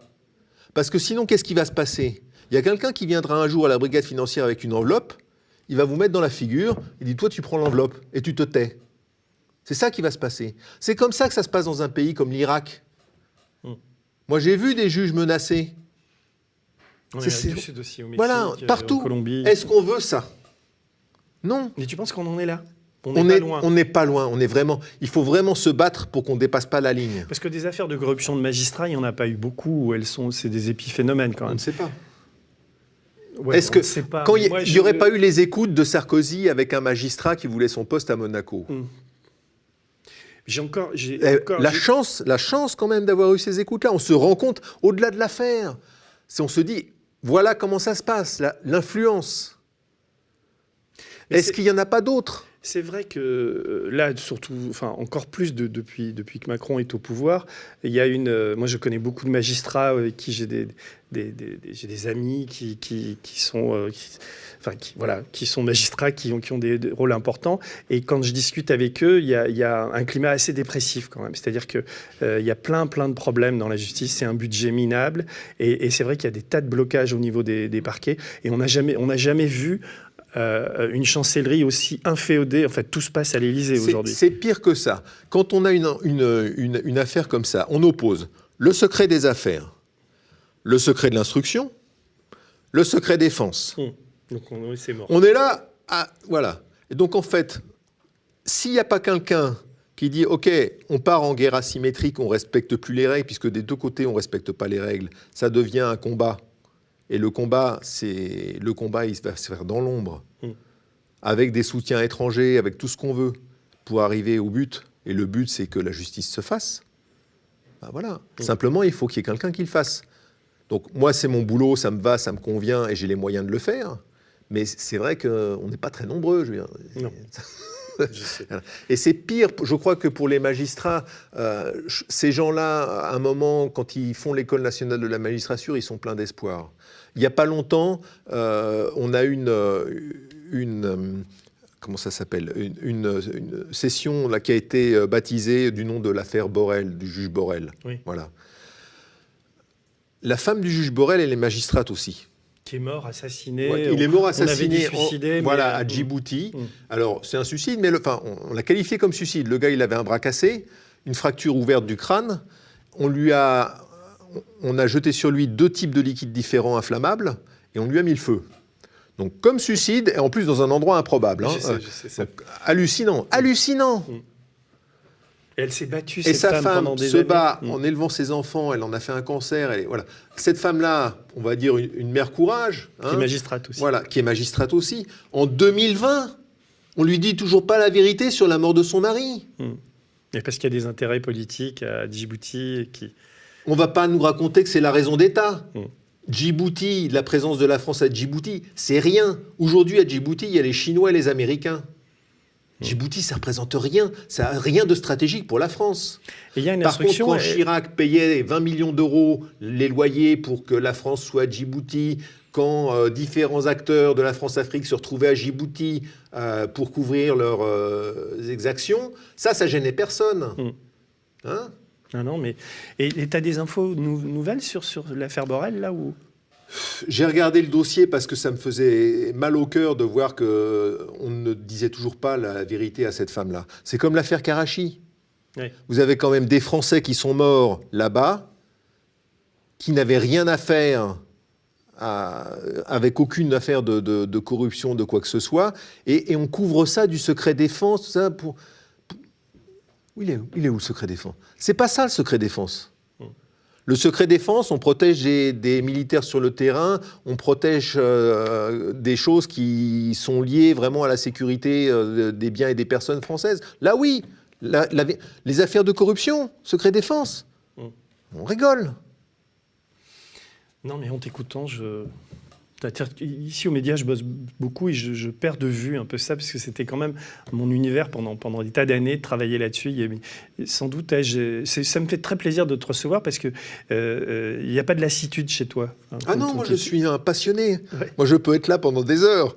Non, mais parce que quand tu subis ça à longueur de... Enfin, moi, quand j'étais à Libération, même après, avec mes bouquins, au bout d'un moment, t'en peux plus de ça, t'en peux plus de l'hypocrisie, t'en peux plus de... Ça devient pénible. Heureusement, il y a des moments où on a des soutiens, il y a des moments où ça réussit, il y a des moments où on arrive à avoir des gens mis en examen, et ça, c'est du plaisir. Hein. Et puis, il y a des moments où on se dit, on se bat aussi pour des causes justes. Un exemple récent qui me tient à cœur, moi j'ai passé 7 ans au Niger, de 2013 à 2020, à janvier 2020. Donc je sais ce qui s'y passe. J'ai étudié les circuits de financement du terrorisme, j'ai étudié de la population. Parce que tu t'occupes de la sécurité de là-bas, raffineries. Là-bas, je m'occupais de la sécurité d'une raffinerie et d'un pipeline qui se trouve à 900 km de diamètre, donc en pleine brousse. D'accord ? Mais j'ai eu une formation en contre-terrorisme que j'ai faite à Saint-Andrew, et puis j'ai une formation de terrain. Donc je peux comprendre les phénomènes des Boko Haram. Ça s'analyse en fait, en découpant les choses, comment ils se financent, comment ils s'arment, on découpe comment ils se financent. Bon. Et puis on a des contacts avec les gens locaux, etc. Donc on sait, on construit des réseaux, on sait, on écoute, on comprend, et on aide quand on peut. Et on protège ce qui peut produire quelque chose de valable pour l'économie. C'est ça le but du jeu. De 2016 à 2019, le ministre de la Défense, Kalla Moutari, que je connais, que j'ai rencontré, a détourné des fonds avec d'autres membres du gouvernement nigérien. Des fonds du budget de la défense. On parle d'opérations de contrats fictifs, de surfacturation. Il a acheté des hélicoptères russes. Alors que nous, on a l'opération Barkhane, que le contribuable français, il paye entre 600 et 700 millions d'euros par an pour Barkhane. On les a laissés faire ces contrats fictifs, acheter des hélicoptères russes. Ça a duré 3 ans. De quand à quand, ça ? De 2016 à fin 2019. Et pourquoi ? Et là-dedans, on retrouve des acteurs qu'on connaît, qui sont parfaitement fichés en France. Des acteurs africains ou des acteurs français ? Des acteurs africains, Petit Boubé, alias Aboubacar, Ima, alias Style Féroce, il est parfaitement fiché en France, il est parfaitement connu, il est parfaitement connu au Nigeria. Et ce sont qui, ces gens-là ? Eh ben, c'est un des grands bénéficiaires des contrats qui ont été découverts par une commission qui a travaillé sur ce sujet de détournement de fonds et qui a fait ses rapports récents. Et donc, on s'aperçoit que les fonds de la défense nigériens ont été détournés. Alors, à Niamey, il y a la DRSD, la DGSE, le Quai d'Orsay, des attachés défense, il y a des officiers français, il y a du monde. Il y a l'opération Barkhane. Il y a du monde à l'aéroport, il y a du monde dans l'ambassade, il y a du monde au ministère de la Défense nigérien. Et on va me faire croire que pendant 3 ans, ces gens-là n'ont rien vu. Ils n'ont pas fait un seul rapport.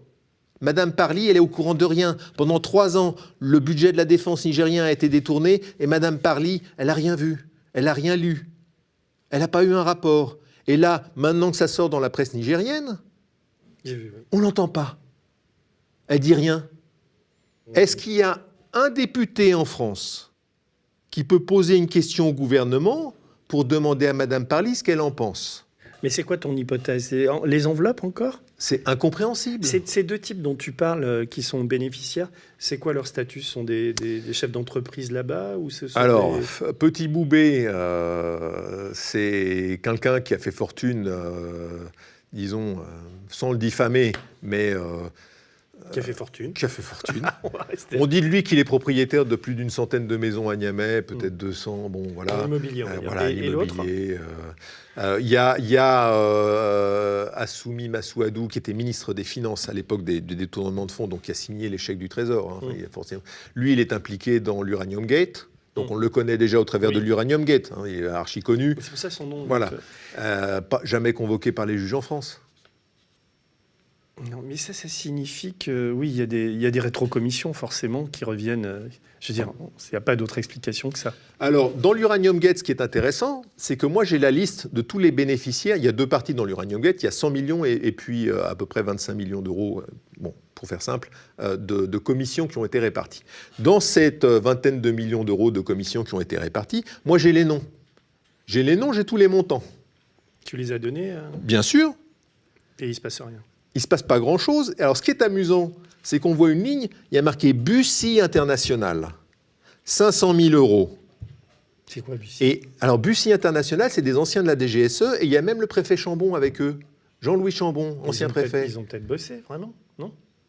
Alors, C'est une question. oui, mais ce qui se passe, c'est que c'est une opération particulièrement illégale. Donc, c'est blanchiment, détournement de fonds, tout ce qu'on veut. Là aussi, mais j'attends le procès en diffamation, surtout. Alors, ce qui est intéressant, c'est qu'il y a non seulement il y a 500 000 euros, mais il y a marqué deuxième facture. Donc, c'est pas le seul montant. Moi, je sens qu'on va avoir des emmerdes avec cette émission, mais tant pis. Hein. Voilà. Alors, je vais te lire là, parce que je ne suis qu'au chapitre 2 d'un bouquin qui en compte 15, donc je pense qu'on va y passer la nuit. Mais bon, non, mais c'est passionnant. Alors, tu écris, j'aime bien cette phrase, c'est le début de ton chapitre 2. Tu écris « Souvenez-vous, nous jouons aux cartes avec le diable. Vous pensez que vous avez un atout, maître, un ami fidèle qui peut faire durer la partie, un équipier en qui vous avez confiance. Seulement voilà, au gré des ans et de l'actualité, le diable aime changer les règles du jeu à sa convenance. Sans appel, l'atout devient un 2 de pique, une poisse à l'état pur. Vous perdez la main et les événements se déchaînent autour de vous. Dans ces moments-là, tout ce qui vous empêche de tomber dans le chaudron est bienvenu. C'est là où tu démarres tes aventures africaines. Tu peux expliquer pourquoi tu écris ça? Un agent, il n'est jamais seul. Un agent, il a toujours un officier traitant. Peu importe le pays, c'est toujours comme ça que ça se passe.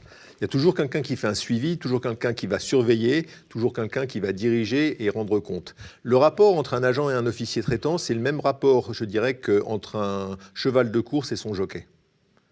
Le cheval, il a envie de bourrer. Il a envie d'avancer dans tous les sens. Il a le feu sacré, d'accord ? Le jockey, il l'oriente. Son rôle, c'est de le guider et de tirer sur les rênes quand il faut ou de le laisser partir. Toi, tu as toujours été cheval de course ou tu as été jockey des fois? Moi, j'ai toujours été cheval. En fait, moi, j'ai monté des réseaux aussi. Simplement, c'était des réseaux qui étaient tellement... Les gens étaient tellement éloignés de moi que je ne pouvais pas les gérer comme ça. C'est sûr qu'on se base sur des sources, mais une source, c'est pas un agent et un officier traitant, c'est pas le même rapport quand même. C'est pas ça. Et là, c'est un rapport qui est proche, où les gens sont proches. Il est, je pense, rarissime qu'un officier traitant féminin s'occupe d'un agent masculin pour éviter justement qu'il y ait une trop grande proximité. Donc l'inverse est possible. Non, c'est compliqué. La mixité est compliquée. Et il faut que l'agent ait une confiance dans l'officier traitant. S'il a un doute, si le doute s'installe, s'il pense qu'une exfiltration ne se fera pas, qu'il y a quelque chose qui va se faire dans son dos, ça devient l'enfer. Il y a un livre écrit par un cheval de course qui s'appelle Maxime Renaï. Oui, que j'ai lu. Est-ce que tu penses que ce genre de témoignage, ça gêne un peu à la DGSE au service ou... Alors, quand je l'ai lu, son livre, je me suis dit, quelle énorme perte. Ouais. Voilà un jeune qui a la volonté de servir son pays, incontestablement, qui ne demande rien. Maxime, il ne demande pas un euro, rien. Pas un service, pas une médaille de chocolat, rien. Et il dit, voilà, moi je vous apporte une matière que vous ne pouvez pas avoir autrement, sur le monde offshore, avec des secrets de l'offshore, un peu comme les Panama Papers. Je vous donne ça, faites-en bon usage. Et pas à aucun moment dans son récit, Maxime, il se dit, ça va être mal utilisé. Il est en train de servir la France. Il sacrifie sa carrière, il sait que les risques pour lui, s'il est arrêté, ça va faire mal, et que personne ne va l'aider, parce que personne ne pourra l'aider. Et il fait ce choix. Et moi, je dis bravo. C'est ça qu'on veut voir. C'est des jeunes comme ça qu'il faut protéger. Il est quand même, enfin, je sais pas si il travaille avec nous maintenant. Et c'est vraiment, il a sorti déjà des enquêtes, on va en sortir d'autres. Mais il est un peu, enfin, je sais pas s'il le dirait comme ça, mais je trouve qu'il y a un peu d'amertume chez lui quand même. Ah, mais beaucoup, Ouais. mais beaucoup, parce qu'il voit que toute cette matière, au lieu d'être utilisée à bon escient, elle est plus ou moins revendue ou redonnée, ou elle devient commercialisée. Pas du tout utilisée comme elle devrait. Il y a une sorte de malaise, parce qu'il n'y a pas que les lectures du livre, il y a ce que j'entends aussi par ailleurs, sur les services en ce moment, et particulièrement la DGSE, c'est que comme ce n'est pas tenu, dirigé, il y a quand même quelque chose d'assez occulte dans tout ça, on a l'impression que là-bas aussi, il y a comme une sorte de privatisation qui est rampante, ou que des types sortent et menaient leurs infos. Enfin, il y a quelque chose de pas très clair. C'est très dur d'enquêter sur la DGSE. Mais il y a un peu... T'as pas ce sentiment de... Il y a je pense pour certains, un peu de désespoir. Et puis... certains agents. Oui, pour certains agents du désespoir, parce qu'on ne fait pas fortune à la DGSE, d'accord ? On peut faire fortune après en utilisant les données ou l'expérience, mais pas pendant. Et puis on voit un pouvoir politique, on est dépendant d'un pouvoir politique. Qui est de plus en plus... On pense qu'on sert... Au départ, je pense qu'honnêtement, il y a des gens qui, comme dans l'armée, se disent « je vais servir mon pays, je vais lutter contre le terrorisme, je vais servir le drapeau ». Cette noblesse-là, on la voit au départ. Et puis, ils prennent des coups. Ils prennent des paires de claques où on leur dit bah, « tu regardes ailleurs ». Ça, c'est politique. Tu touches pas. Non, tu touches pas. Mais c'est pas là, c'est mon pays. Et donc, au bout d'un moment, il y a cette lassitude qui arrive et cet écœurement. À un moment donné, moi, je vois que France Télécom fait un investissement en Irak, particulièrement douteux, j'en reparle dans le livre. Je fais un rapport. Mon officier traitant me dit ah bah ouais, mais ça c'est encore une affaire, une énième affaire. On en a marre, mais on peut rien faire. Je dis bon, pas de problème, je m'en occupe tout seul. Et j'ai sorti toute l'affaire dans la presse irakienne, article par article, sous un pseudonyme. Ça a très bien fonctionné. Ça a fait vraiment, ça a cartonné à Bagdad. Tout le monde en parlait. Et je me suis fait plaisir. Et le fait de mettre ça en lumière, ça suffit souvent. Oui. Une fois que ça passe de l'ombre à la lumière, ça tue l'opération en elle-même. Et voilà. Et il t'a dit quoi, l'officier traitant, quand il a vu que ça sortait ? Rien ? Rien. D'accord. Voilà. Mais quand tu parles de ce désespoir, on a l'impression que tu parles un peu de toi aussi. Oui, parce que c'est tellement dommage. On voudrait tellement que ça soit comme dans les films, où à la fin ça se termine bien. On voudrait tellement que ça soit les méchants qui soient punis et que ça se termine bien. Voilà. Simplement, il y a des gens qui profitent du secret défense, qui abusent du secret défense, qui profitent de leur position pour faire des opérations qui n'ont strictement rien à voir avec l'intérêt de la France et la raison d'État. Et c'est ça qui est dommageable. C'est aussi pour ça qu'on a voté des lois, dans le cadre de la lutte contre le terrorisme, on a voté des lois de surveillance et de traitement des données, de masse, qui n'ont strictement rien à voir avec le contre-terrorisme. Je n'ai jamais vu un seul cas de terrorisme détecté sur la base de surveillance de masse de données. Ça n'existe pas. Tu as vu, là, ils viennent de... Ricard a repris un parquet pléthorique avec beaucoup de magistrats, enfin, et il n'y a plus tellement... Enfin, il y a sans doute encore Daesh est encore un peu actif, mais au niveau du terrorisme, il n'y a pas tellement... Il y a beaucoup de travail en ce moment, tu penses ? J'ai l'impression, moi, les échos que j'ai, c'est que les mecs, s'ils nous entendent ce soir, ils vont être furieux, mais il y en a certains qui se tournent un peu les pouces, quoi. C'est difficile de dire ça parce que c'est une matière qui est complexe et il faut être formé pour comprendre. Là, en fait, qu'est-ce que c'est qu'un terroriste ? C'est quelqu'un qui cherche une raison de vivre, qui est en souffrance, donc il cherche une raison de vivre et potentiellement une chance de mourir. Voilà, à la base, c'est ça. La première chose à faire, c'est d'essayer de comprendre sa souffrance. Quand on est dans un pays comme le Niger, le plus pauvre du monde, où on a faim toute la journée, on a faim. On en a ras-le-bol d'avoir faim. Et qu'on voit qu'on n'a aucune chance de s'en tirer. Aucune chance. Voilà. On se dit, pourquoi pas aller voir ce que raconte l'imam, qui, ma foi, va me donner un peu de riz, parce que c'est ça aussi, l'école coranique, c'est aussi donner un peu à manger le soir, c'est partager. Voilà. On retrouve un peu de chaleur humaine. On retrouve une dimension humaine. Il faut voir les dispensaires dans lesquels sont traités les gens. Moi, j'ai vu des femmes enceintes mourir parce qu'elle ne pouvait pas accoucher naturellement. Ça met des heures à mourir une femme enceinte qui ne peut pas accoucher naturellement. Et ça génère évidemment de la colère et ça génère du terrorisme. Quand on ramène... On me donne une gamine que j'envoie... On fait la route pour l'envoyer à l'hôpital, 50 km de là où j'étais. L'hôpital la refuse parce qu'elle n'a pas l'argent. On me renvoie la gamine et il faut la donner à son père et la gamine a l'appendicite. Donc elle est en train de mourir de l'appendicite, ce qui est facile à soigner. Je veux dire, ici, c'est même pas... Voilà, une gamine qui avait 7 ans. Et donc on la rend à son père, elle meurt. Si j'étais le père, j'irais me dire, tiens, ce que me dit Daesh, ce que me dit le Boko Haram, ce que me dit tout ça, en fait, pourquoi pas essayer ?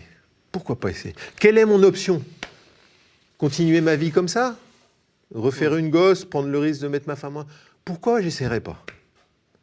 Il faut les comprendre. Il faut voir à quel point on est dur avec eux, à quel point ils manquent de soins, ils manquent de tout. Ils ont des défauts aussi. Quand vous faites 8 enfants par femme et qu'un foyer nigérien, c'est un homme, 3 femmes, 20 gosses, ça pose un problème. Il y a ça qu'il faut régler aussi. C'est pas blanc-bleu. Mais il n'y a pas d'humanité. Il n'y a pas d'humanité dans ces pays-là. Vous ne réglerez jamais le conflit malien de la zone Barkhane, etc., le conflit sahélien, avec l'armée. C'est une illusion. On n'a pas résolu le conflit afghan avec l'armée, parce que c'est beaucoup plus complexe. Mais l'Afghanistan à côté, c'est du gâteau. L'Afghanistan, il n'y a que 50% des mariages arrangés. Au Niger, on est à 75%. Au Niger, les gamines, elles font leur premier enfant à 13 ans. Donc elles ont eu des rapports sexuels à 12 ans. C'est ça qu'il faut régler, c'est ça qu'il faut comprendre. C'est pas de la sociologie, c'est être sur le terrain, parler aux gens, comprendre que voilà, il y a un problème de médecine, de dispensaire, de minimum pour qualifier quelqu'un d'être humain. Ne pas le traiter comme un chien ou moins qu'un chien. Et celui qui finançait les dispensaires au Niger, au Mali, dans toute cette zone-là, et qui gardait un certain équilibre, c'était Kadhafi. Oui. Donc quand on décide de faire chuter Kadhafi, de tuer Kadhafi, alors qu'il n'y a jamais eu de colonne de chars qui allait sur Benghazi, que tout ça c'était bidon, quand on décide de le faire... Si tu fais référence au rôle de Bernard-Henri Lévy, de tout ce qui s'est passé à ce moment-là, oui, toi qui connaissais bien... Il n'y a jamais eu de colonne de chars qui menaçait la population de Benghazi. Jamais Kadhafi n'aurait trucidé la population de Benghazi. Et ça, tous les services le savent. Tous les services le savent. Que BHL raconte des conneries, il en raconte tellement que c'est pas comment dire, c'est pas une surprise. Mais la surprise, c'est que Sarkozy l'écoute. La surprise aussi, c'est que d'autres services de renseignement, notamment l'administration Obama, il le regrettera après. Mais Obama n'a pas bougé. Obama l'a regretté après, quand il a quitté la présidence. Il a dit, s'il y a un truc que je regrette, c'est l'intervention en Libye et de pas avoir arrêté ce qui s'est passé en Libye. Bon. Trop tard. Hein, mais... T'as un avis, toi, sur où tu as un savoir sur le financement de ça. L'explication pourrait être que Kadhafi a financé grassement Nicolas Sarkozy et que sa mort, son assassinat, n'est pas non plus étranger à ces histoires de financement. Et que la guerre déclenchée, soi-disant, par BHL était une sorte de stratagème pour masquer aussi autre chose. Tu as une lecture de tout ça ? Moi, je n'ai pas d'informations privilégiées. Est-ce qu'on peut dire que la France avait un intérêt, par exemple, à mettre la main sur les réserves pétrolières libyennes ?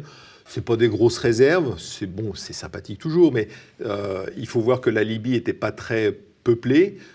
Donc c'était potentiellement, je dirais, un coup de poker de dire, bah voilà, on descend un dictateur, on prend le contrôle du pays et on fait en sorte qu'on devienne amis avec ceux qu'on met au pouvoir.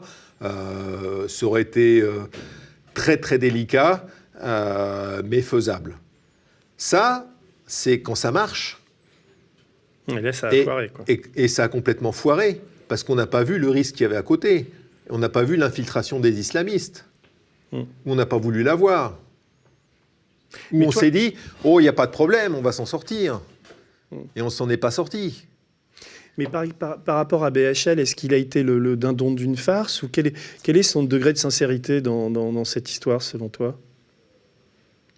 Je pense que quand un pays comme la France, qui a une DGSE avec des agents de terrain, un pays comme la France qui a ces agents-là, n'a pas besoin d'un BHL. On est d'accord, mais c'est quoi l'explication alors ? Qu'est-ce qu'il fait là ? Pourquoi on l'utilise ? Pour le romantisme ? Non, mais ça tient pas une cacahuète, ça. Enfin, il y a autre chose derrière. Ça s'est passé. Écoute, c'est dur d'enchaîner après, mais est-ce qu'on reparle de la bande Adatels ? Enfin, en tout cas, je vais te lire un peu, parce que c'est un vrai polar, hein, ta vie, et tu dis, avant de vous raconter mon histoire sur Areva, je dois vous livrer quelques petits secrets, vous dire comment un enquêteur, a priori isolé et sans grands moyens, peut remonter la piste d'un scandale qui dépasse les frontières de l'Hexagone. Comme vous le découvrez au fil de mon récit, nous allons beaucoup voyager en Afrique, en Chine, au Brésil, au Canada, au Kazakhstan, en Mongolie et en Russie. Enfin, c'est vrai que ta vie, enfin, tu la passes... Ça se passe beaucoup ailleurs. Ouais. Mais il y a une clé, il y a un principe de base. Quand on travaille sur un sujet comme ça, un sujet de fraude internationale, il faut monter un réseau. Le réseau, il doit tourner 24 heures sur 24. Donc, il doit y avoir des gens dans l'hémisphère nord, dans l'hémisphère sud. Ça doit tourner 24 heures sur 24. On doit toucher des gens dans tous les pays concernés. On doit avoir des informateurs dans tous les pays concernés. Comment on fait ? On fait du trading d'information. L'information a plus de valeur que le billet de banque. On est d'accord. Voilà. Et donc, bah voilà, ça peut être une source, ça peut être un journaliste, ça peut être un scientifique, ça peut être quelqu'un qui fait le même métier sous un autre drapeau et qui a besoin d'une contrepartie et on va échanger l'information. Voilà. Mais à la base, c'est ça. À t'écouter et à te rencontrer aujourd'hui, j'ai l'impression que tu es quand même toujours opérationnel, quoi. Mais en même temps, écrire ça et te dévoiler comme tu le fais, même si l'Auvergeon t'a balancé, c'est quand même une sorte de... Est-ce que c'est pas aussi une sorte de... Tu veux passer à autre chose ou... Je prendrais volontiers un dernier combat, mais j'ai un peu plus de 57 ans, je viens de fêter mes 57 ans, et donc il y a des limites de ce qu'on peut faire sur le terrain à cet âge-là. Même si on peut s'entraîner, il y a des limites. Et je sais que ces limites-là, je les ai pas mal repoussées déjà. Donc ça devient dur. Et récemment, tu étais encore au Niger, enfin. Ouais, et peut-être qu'on ira dans un autre désert encore un petit peu. Mais quand voilà. Tu dis tu pars avec des copains, des hommes à toi. Disons que pour certaines opérations, soit il faut une équipe d'exfiltration, soit il faut en tout cas une petite aide pour pouvoir avoir les contacts et puis comme un journaliste a besoin d'un fixeur, pour certaines opérations, celles pour lesquelles disons j'ai marqué un intérêt, il va falloir au moins une aide pour pas que ça se termine dès le premier jour. Mais parce que Sinon, tu le dis, il y a souvent des petites remarques dont tu écris. C'est pas super amusant quand tu te retrouves en plein désert pendant des jours et des jours à surveiller toutes tes missions. La dernière sur le Niger, tu pars combien? 3-4 mois quand tu... Alors, c'était des rotations de 5 semaines. 5 semaines là-bas, 5 semaines chez moi. La difficulté sur ces pays-là, c'est la chaleur. Et puis la solitude aussi, t'as pas de Wi-Fi, des fois c'est dur d'avoir de l'internet. Voilà, il y a des choses qui rendent la vie difficile, mais on s'habitue. L'adaptation de l'homme, elle est extraordinaire. Mais c'est surtout, je dirais, la dureté de ce qu'on peut voir. Mais un mec comme toi, quand tu vas te retrouver chez toi, là, si ça s'arrête, enfin au bout de 5 semaines, tu vas te faire chier comme un rat mort, non? Mais tu vas te dire... on est toujours sollicité. Oui, non, mais justement. C'est ça qui est toujours sollicité. Il y a toujours des choses à faire, il y a toujours des risques à prendre, ça n'en finit pas. Et d'autant que une des choses pour laquelle on m'a sollicité, c'était un problème d'une femme dont on a pris les enfants dans un pays nordique, qui a besoin d'aide. Bon, je ne peux pas m'étendre sur le dossier, mais je regarde le dossier, voilà, qu'est-ce qu'on peut faire sur le plan juridique, qu'est-ce qu'on peut faire pour aider cette femme-là, parce qu'elle est légitime dans son combat. Voilà. Là, tu parles de... Je passe du coq à l'âne, mais dans un de tes chapitres, ça m'a vraiment intéressé, tu parles de l'opération Weda Bay, le mirage indonésien, qui devait produire 60 000 tonnes de nickel. On est toujours chez Areva, là. C'est Eramet. C'est Eramet, ça se passe en 2006. C'est la première opération de la bande Adatels, donc des fondateurs d'Uramin, avec l'État français. Et donc ça se fait via Eramet. En fait, la bande Adatels, elle a commencé par monter une opération bidon qui s'appelait Weda Bay avec Eramet pour dégager une somme, pareil. Et là, ça se voit comme le nez au milieu de la figure, par contre, parce que c'est leur première opération. Et là, c'est en Indonésie, c'est là où c'est Weda Bay, c'est une licence en Indonésie, voilà, qui est toujours pas exploitée. Et tu es allé là-bas? Tu es allé en Indonésie? Alors non, pas pour Weda Bay en tout cas. J'ai récupéré tous les documents de l'opération, ça pleurait de rire, c'est amusant. Et Eramet a cet actif qui lui colle au bilan, qu'elle a dévalorisé, et qu'elle a fini par refiler à des Chinois qui doivent s'en occuper. Et puis voilà quoi, ça. Un chapitre qui m'a plu aussi, c'est l'arnaque 419. On a tous vu des arnaques faites par des Nigérians où on vous vend des trucs qui sont des escroqueries. Ben voilà quoi, c'est un petit clin d'œil à ce genre de truc-là. C'est la bonne arnaque africaine du gars qui n'a pas d'argent, à qui il faut envoyer de l'argent, et voilà. Et donc c'est un petit clin d'œil qu'on a fait à ce genre de truc-là. J'allais dire, c'est du même niveau.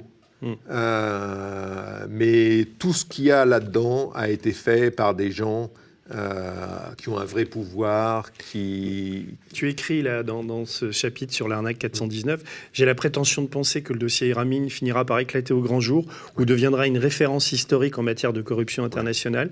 Pourtant, à aucun moment, nous n'avons reçu le moindre soutien d'un élu politique. Dans ce domaine, il est évident que tout le monde se serre les coudes. Il n'y a rien à attendre des politiques. La soupe est trop bonne, comme on dit. Ouais, ça partage. Et pourtant, tu dis que ça va éclater. Ça partage, ouais. Parce qu'on a pu internationaliser l'affaire, donc on ne peut plus l'étouffer. À partir du moment où j'ai envoyé le dossier au FBI, j'ai envoyé le dossier à la NRC, que j'ai un volet britannique que je commence à travailler sérieusement, qui implique un lord britannique, et qui n'est pas n'importe lequel. Mais la question que tu poses et que je te pose, et que les gens aimeraient une réponse, si possible, mais c'est où est passé l'argent? On va pas diffamer, on va pas. Mais est-ce que tu peux? Donc tu dis ça a coûté 4,5, mais il y a au moins 1,8 milliard au début. Mais où est passé ce fric? Et il a enrichi qui? Alors il a transité par les Bahamas, Monaco, le Qatar.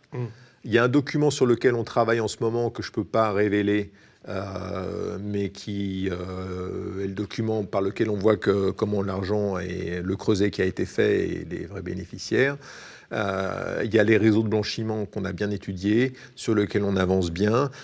Le lien a été fait, et ça c'est un scoop, le lien a été fait entre le réseau des Dubai Papers et l'affaire Uramin, et ça se travaille.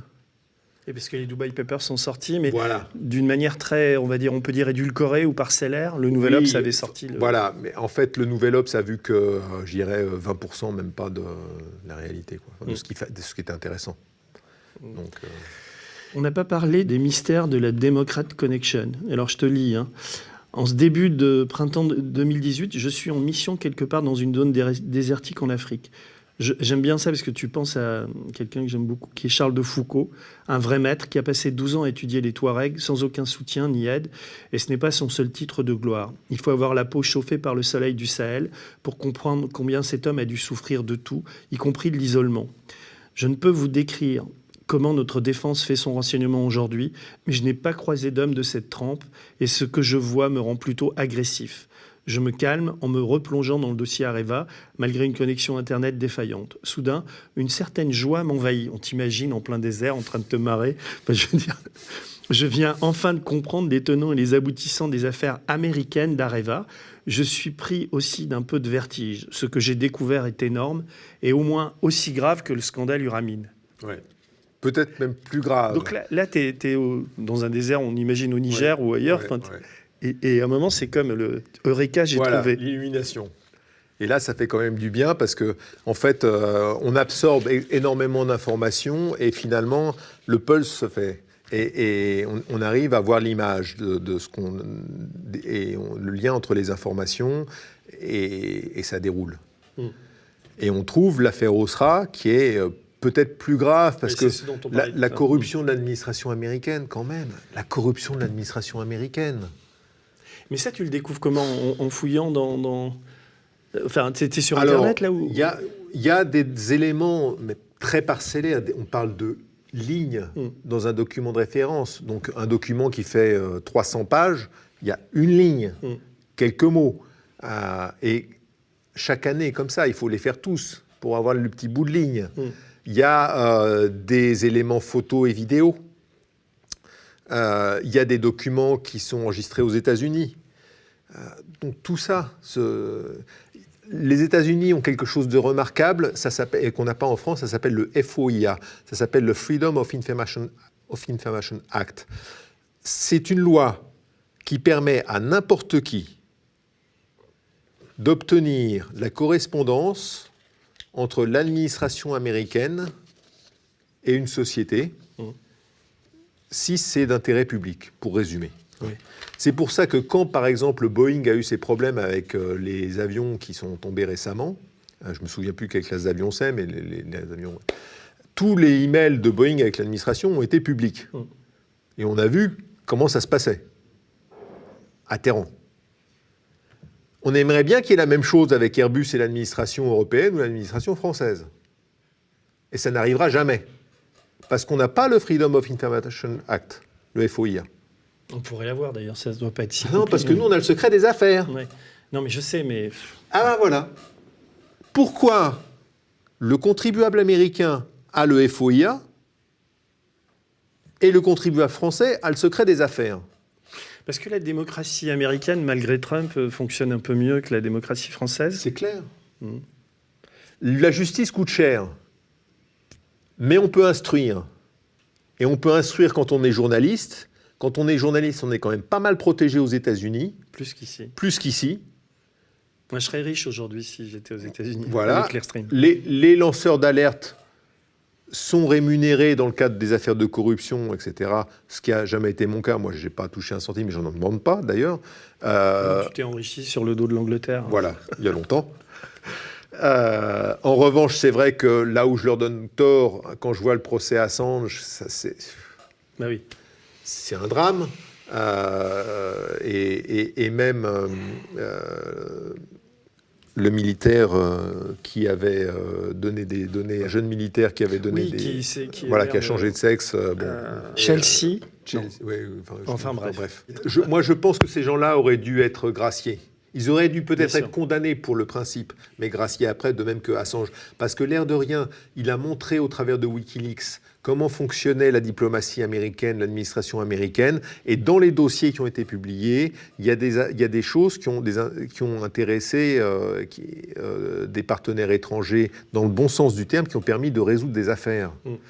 Et moi, je pense que ça a été quand même plus positif que négatif. Parce qu'on lui reproche souvent d'avoir mis en danger, parce que lui se défend de ça, mais moi, Alors, j'ai vu des cas où on aurait pu avoir des agents en danger, notamment des agents américains. Moi, sur la zone où ils opéraient, je les signalais quand je le voyais. Mais ça avait été déjà vu, tout ça, il n'y avait pas de problème. Moi, je crois pas que la façon dont il est procédé ait pu mettre des agents en danger. Il a mis peut-être des opérations, il a éteint des opérations où il les a mis peut-être à risque, mais qu'il y ait eu des dangers physiques de personnes. J'ai jamais entendu parler d'un agent qui a été tué à cause de Assange, quoi. Non, mais moi non plus, je suis de cet avis Donc, aussi. Il y a un moment où tu m'as fait rire, c'est ton chapitre sur un de tes amis suisses, enfin ami entre guillemets, Michel Capt, et tu dis « J'ai gardé précieusement ce dernier document dont le ressort comique ne vous échappera pas. Il mérite quelques citations. Il devrait faire l'objet de présentations spécifiques dans les écoles de commerce. » Tu cites Anne Lauvergeon et c'est un rapport qu'elle fait en 2012, non, c'est ça? Et alors, à propos de la rentabilité d'Areva, elle dit « Pour Areva, atteindre et maintenir un niveau élevé de rentabilité constitue un devoir à l'égard de ses actionnaires, de ses salariés, comme de l'ensemble de ses parties prenantes. » Elle invoque leur intégrité, alors elle met entre guillemets, l'honnêteté, l'intégrité et la loyauté gouvernent en toutes circonstances les pratiques et les décisions d'Areva. Aux actionnaires et aux contribuables français, ouvrez les guillemets, Areva respecte les principes du gouvernement d'entreprise avec notamment pour objectif d'assurer aux actionnaires la croissance et la rémunération optimale du capital investi.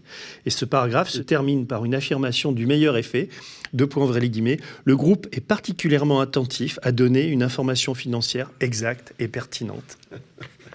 Et ça, c'est de quoi? C'est le rapport d'activité? Oui, c'est rapport d'éthique, puisqu'il est de bon ton quand on va sur Internet, il y a toujours notre éthique, il y a les rapports éthiques, il y a la bonne gouvernance, tout ce qu'on veut. Plus il y a des gens qui mettent en avant de l'éthique et de la gouvernance, plus je suis méfiant. Parce que normalement, vous n'avez pas besoin. Ouais, ça coule de source. Ouais. Vous êtes dirigeant d'une entreprise où il y a des milliers de salariés avec l'État comme actionnaire. Vous n'avez pas besoin de dire que vous n'êtes pas un escroc. Non, on est d'accord. Et que vos bilans sont justes. Normalement, les bilans doivent être justes. Dans le chapitre 12, qui s'appelle « L'ombre du Kremlin », tu poses une question que je te pose, parce qu'on n'a encore pas parlé de Poutine et de la Russie. Tu dis « Alors que je mets la dernière main au manuscrit, la question du degré d'infiltration russe me taraude. Quelle était la nature exacte des relations entre les complexes nucléaires français et russes ?» C'est vrai que y compris dans les médias, on en parle assez peu de ça. Oui, parce qu'il faut avoir travaillé le sujet pour comprendre. J'imagine que tu l'as travaillé. Oui, beaucoup, parce que c'est un gros morceau. Il faut savoir qu'en 2007, Poutine est au pouvoir et qu'en 2007, il décide de réorganiser toute la filière nucléaire russe, qui est très éparpillée. Et il prend ça à bras-le-corps lui-même. C'est pas quelqu'un d'autre qui fait le boulot. Il s'occupe de ça directement. Il va créer Rosatom, il va créer les filiales de Rosatom, il réorganise toute la filière de façon verticale en mettant des hommes à lui qui sont tous des anciens du KGB comme lui. Et puis il y a des gens d'Active. Parmi eux, il y a un agent qui s'appelle Mikerin, qui sera quelques années plus tard arrêté aux États-Unis. Cet agent s'occupait particulièrement d'Areva. Il avait des contacts avec les gens d'Areva. J'ai des photos de lui à Zug avec des gens d'Areva. Zug, paradis fiscal en Suisse, voilà. Parmi le paradis fiscal qu'est la Suisse. C'est une enclave très particulière. Et ce qui est amusant, c'est que certains cadres d'Areva, pour monter leur toutouille avec Uramine et d'autres, l'Uranium Gate, etc., trouvaient très intelligent de rencontrer leurs partenaires d'Uramine et autres dans des réunions internationales. Donc il y avait le World Nuclear Forum, il y en a un qui a eu lieu à Athènes. C'est là où ils ont mis au point la ferruramine, parce qu'on retrouve tout le monde, hein, les gens du Ramine, les banquiers, voilà. Ah, je ne savais pas que c'était monté à Athènes, ça. Ouais. Et l'Uranium Gate à Séville. Mm. Et à chaque fois, on retrouve... Alors Séville, c'est marrant parce qu'il y a 2 Nigériens qui sont là-dedans, qui viennent à Séville. Et on se dit, mais qu'est-ce qu'ils viennent faire dans un forum comme ça? Eh bien, ils viennent rencontrer les gens d'Areva. Voilà, on met la toutouille en branle. Et il y a notre agent Mikerine qui est là. Et les agents russes, ils savent travailler. Ben oui, c'est... Et donc, il y a des agents, joint ventures entre la France et la Russie sur certains dossiers. Alors, il est vrai que François Fillon avait ouvert grand les portes à nos amis russes et à Rosatom, et on a parlé d'un mariage à un moment donné entre Rosatom et Areva. Et là, ça s'est refroidi quand même. Ça s'est refroidi. C'est aussi l'époque l'époque de l'Uranium Gate, c'est aussi l'époque où on vendait deux bateaux de guerre à la Russie. Ça ne s'est pas fait après. C'est un autre pays qui les a récupérés, mais c'était l'époque. Donc il y avait, c'était mon ami Poutine, hein, c'était ça. Chirac lui avait déjà donné la Grand Croix de la Légion d'honneur, donc on pouvait pas lui donner, hein, mais c'était déjà fait. Mais on s'embrassait sur la bouche. Puis maintenant. Alors maintenant c'est plus difficile. T'as un chapitre un peu étrange qui s'appelle Que Dieu bénisse Areva. C'est les liens entre l'Église catholique, l'Opus Dei, Areva. Enfin, c'est très particulier. Enfin, tu peux résumer. Enfin, je sens. Alors, si oui, fatigué, on peut boire un verre d'eau. Non, du tout. Non, moi, je suis inépuisable. Inépuisable. Il se trouve que il y a une affaire dans laquelle on retrouve des membres de l'Opus Dei. C'est l'affaire Svartstil. Et Michel-Yves Bolloré, qui est membre de l'Opus Dei. Ah oui, donc il y a un rapport avec... Voilà, donc ça c'est... C'est qui par rapport à Bolloré C'est le frère de Vincent Bolloré. Et il est à l'Opus Dei. Ouais. Alors l'Opus Dei est toujours aussi puissant aujourd'hui, donc c'est une église dans l'église. Comment on peut définir l'Opus Dei? Oui, c'est un peu ça, ouais, bien sûr. Ils sont assez traditionnalistes. Droite, oui. Alors extrême droite, je ne sais pas si on peut qualifier ça d'extrême droite. C'est une forme de tradition qui est difficile et hermétique à comprendre. C'est un catholicisme assez dur, on va le qualifier comme ça. Est-ce qu'on peut dire politiquement que c'est de l'extrême droite? Je ne crois pas. Mais ils interviennent aussi dans des pays, ils sont dans des complots pour placer des gens. Enfin, il y a des assassinats commandités. C'est toujours pareil. Le Vatican est un réseau d'informateurs de premier ordre. Il l'a toujours été. Ils ont joué un rôle important après-guerre. Et aujourd'hui? Et aujourd'hui, ça reste un réseau... Même avec le pape François, l'Opus Dei est toujours... Alors, le réseau du Vatican, c'est pas un réseau négligeable.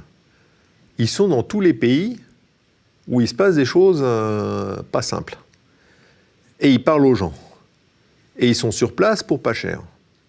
Donc c'est un réseau qui prend de l'information dans des pays et qui l'envoie au Vatican. Et la Banque du Vatican a beaucoup servi. Alors la Banque du Vatican, il y a le ménage qui a été fait quand même. Oui. Mais avec l'IOR et tout ça, c'est clair qu'il y a eu des opérations de blanchiment absolument honteuses. Bon, ça c'est... Quand il n'y a pas de contrôle ou c'est mal fait, voilà, hein, c'est un... Et donc, toi, de ce que tu sais, l'Opus Dei continue à avoir un rôle... Il y a eu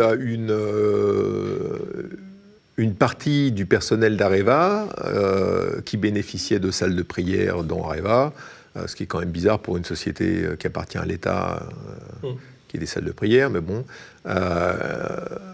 Gérald Darbola est aussi très actif auprès du Vatican. C'est son droit. C'était le numéro 2 d'Areva. Et un bras droit historique d'Anne Lauvergeon. Il était là depuis le début. Elle-même a dit et écrit dans ses mémoires que quand elle était jeune, elle aurait bien été... elle voulait être nonne. Oui, c'est vrai, elle dit ça. Mais c'est dommage qu'elle n'ait pas poursuivi dans cette vocation. Mais, comment dire, je sais que tu as travaillé avec Thierry Gadot pour ce livre qui a fait il a fait un énorme travail, ou alors tu étais tellement bavard qu'il a eu qu'à recopier? Non, travailler avec moi, c'est toujours un énorme travail. D'accord.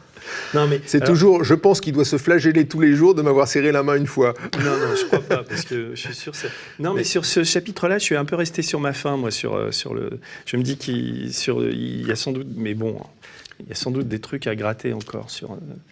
sur les liens entre l'Église catholique et Areva. Il y a surtout, il fallait surtout instruire l'affaire Schwarzschild, qui a été très très bien documentée, avec Jean-François Victor notamment, qui a fait un travail remarquable de témoignage, et qui n'a pas été suivi les poursuites n'ont pas eu lieu. Ouais. Voilà. Comme d'habitude. Comme d'habitude. Alors, vers la fin, il faut dire qu'aujourd'hui, Areva s'appelle Orano. Et là, je te cite encore, tu dis « Au fond de mon désert des Tartares, où je passe la moitié de l'année pour surveiller quelques actifs pétroliers, j'ai pas mal de temps libre. Quand un accident routier entre deux andouilles qui ont refusé de s'écarter pour laisser passer l'autre sur une piste désertique ou un assassinat dans un village ne m'oblige pas à faire la police ou à assurer l'évacuation médicale d'un salarié. » Là, tu diras à Thierry Gadot qu'il faut mettre des points, parce que les phrases sont un peu longues quand même. Je suis en train de le chambrer, là. Malgré la faible connexion au monde via Internet, j'ai donc le temps, voici ce que je te disais tout à l'heure, pour me plonger dans ma lecture favorite, celle des rapports annuels d'Areva.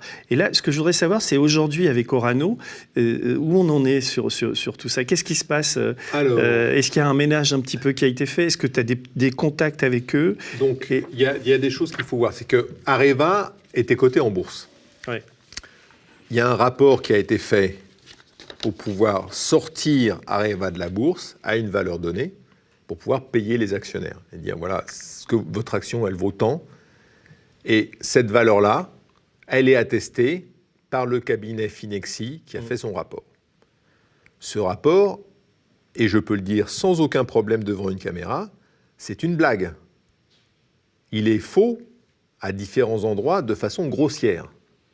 Il date de quand, ce rapport? Il date de 2016, quelque chose comme ça. C'est juste pour la privatisation, pour le changement de statut. Changement de statut. Le sortie de la cote d'Areva.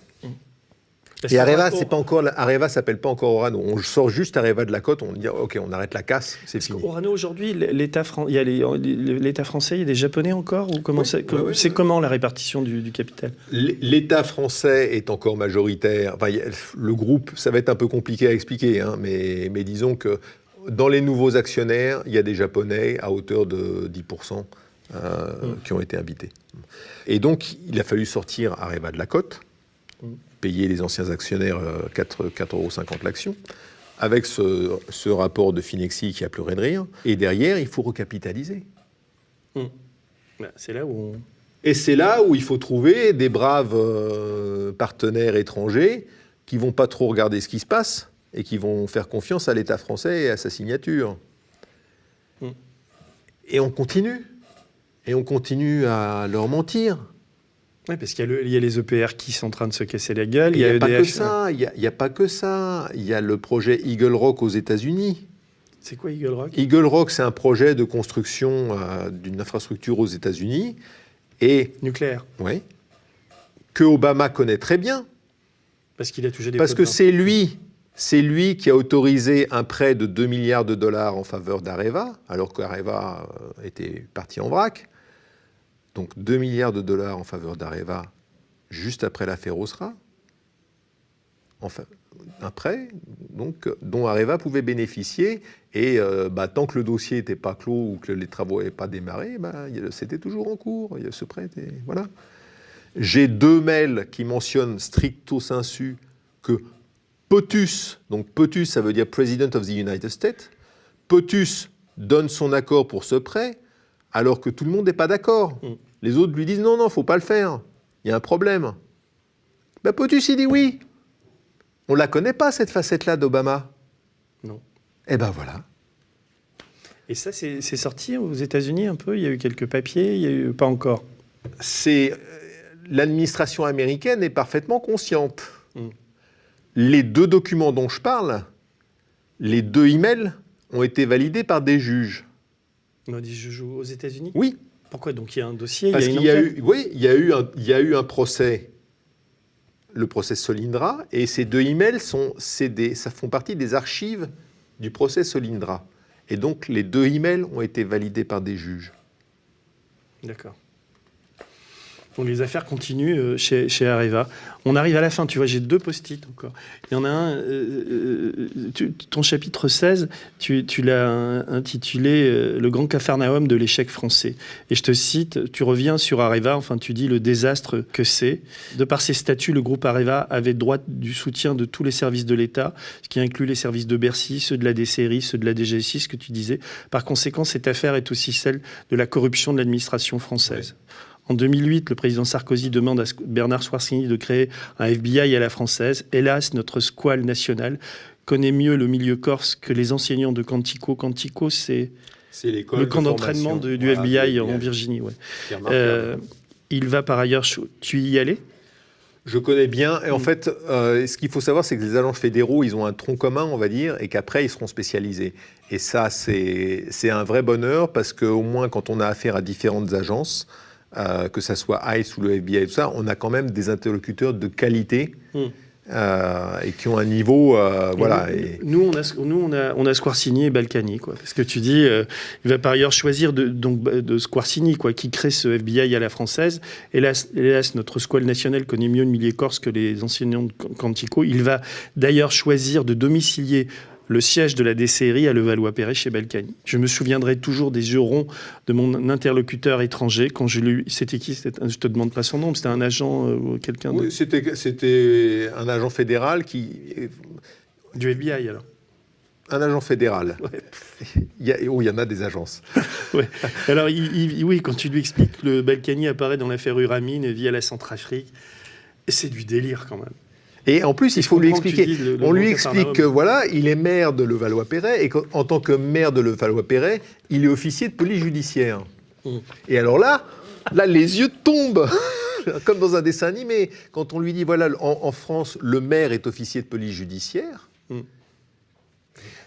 Mais ça me fait plaisir de t'entendre dire ça, parce que des fois, quand tu discutes avec des gens ou même des politiques et tout, tu leur dis que la France est un État très très corrompu, quoi. C'est la phrase de Branco, ils sont pas corrompus, ils sont la corruption, quoi. Il y a une sorte de corruption endémique quand même dans ce pays. Qui s'est infiltrée. Et ça empire. Alors quand tu dis ça, tu passes pour un affreux déclinologue ou un mec qui va faire monter l'extrême droite. C'est le principe de l'eau et du château de sable.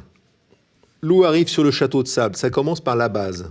Et puis ça commence à humidifier les murs. Et puis au bout d'un moment, le château de sable, il tombe. Voilà. Donc l'eau, elle est là. L'eau, on l'a dans les douves du château de sable. Comment tu regardes, toi, le mouvement des Gilets jaunes et tout ce qui s'est passé en France, compte tenu de tout ce que tu viens de dire ? Mais moi qui habite en province, on était assez loin des tapages parisiens et on a pu parler, je dirais, avec des Gilets jaunes, des gens qu'on côtoie parce que c'est mon plombier, parce que... Oui, bien sûr. Et donc on parle aux gens. Et pourquoi vous avez cette souffrance ? Pourquoi vous avez ces difficultés ? Parce que c'est difficile de vivre, qu'ils font beaucoup d'heures de travail, ils n'ont pas la rémunération qui va avec, parce qu'ils subissent aussi beaucoup la concurrence de tiers qui viennent de pays européens et qui n'ont pas les mêmes disons, coûts à supporter. Mon plombier, qui est quelqu'un d'adorable et qui est un très bon professionnel, il me dit, mais voilà, moi je subis les travailleurs détachés. J'ai rien contre les Polonais, j'ai rien contre les Roumains, mais quand ils viennent sur un chantier, payés beaucoup moins cher que les gars que moi je dois employer au minimum au SMIC, comment je fais ? Je ne peux pas lutter. Donc moi je fais beaucoup plus d'heures de travail pour faire vivre ma famille, alors que je suis chez moi, je suis légitime. Et je comprends cette souffrance-là. Les gens, ils ne veulent pas forcément du gilet jaune, ils veulent qu'on les entende, qu'il y ait quelqu'un qui écoute et ils ont mal. Est-ce que toi, tu votes ? Tu as des engagements politiques ? Alors, j'ai jamais eu de carte de parti politique. Et alors, j'ai dû faire alternativement. Moi, quand il y a eu les élections en 81, je crois que j'ai voté pour la première fois. J'avais voté pour Mitterrand parce que c'était, à l'époque, on se disait, l'espoir, c'est plus de liberté, c'était les radios libres, c'était... Et puis c'était la fin de vieux croutons. Donc on se disait, tiens, il y a voilà. Et la déception, on l'a eu assez rapidement, finalement. Voilà. Mais on n'en est jamais sorti. Tu as voté pour le jeune crouton là, qu'on a aujourd'hui ou... De mémoire, je crois que oui. Ouais. Non, mais j'ai fait la ou même au moins au connerie. 2e tour. Moi aussi, ouais. Mais, et alors, ce qui m'avait plu aussi dans son programme, il nous dit, ben voilà, et ça c'est facile à faire, je vais éliminer la Cour de justice de la République, qui est réservée aux ministres. Ouais. Je me dis, votons pour lui. Le gars est jeune, il n'a pas de casserole du passé et il veut me supprimer la Cour de justice de la République. Mais je l'embrasse. Rien que pour ça, je vote pour lui. Et alors après, Ça prend le temps d'écrire le décret. il a toujours pas... Et il ne le fait pas. Pourquoi ? Il a peur pour ses ministres. Il a peur pour Édouard Philippe, qu'on le rattrape dans l'affaire Osra. Ouais. Un coquin. Alors, je te cite encore, tu parles de La République En Marche. Là. Quel espoir peut-on fonder sur La République En Marche, qui doit ses réussites électorales en partie à son discours sur la moralisation de la vie publique ? En accédant à l'Élysée, Emmanuel Macron hérite du parquet national financier. Comme le révèle le magazine Challenge en 2018, le PNF a infligé 1,2 milliard d'euros d'amende, tout dossier confondu, amende effectivement payée, et ce, en 4 ans d'existence. Certes, un dossier comme HSBC représente 300 millions d'euros à lui tout seul, mais on compte quand même un total de 478 procédures. Et là, on revient à ce que tu disais, qui décrit quand même assez tristement la France, mais le gouvernement laisse volontairement le budget du PNF à 4 petits millions d'euros. En Roumanie, la DNA, National Anti-Corruption Directorate, je ne le dis pas, créée en 2002, compte 22 millions de dollars de budget. On voit que la Roumanie est quand même un pays un peu, qui a une réputation un peu pourrie. Quoi. Ouais.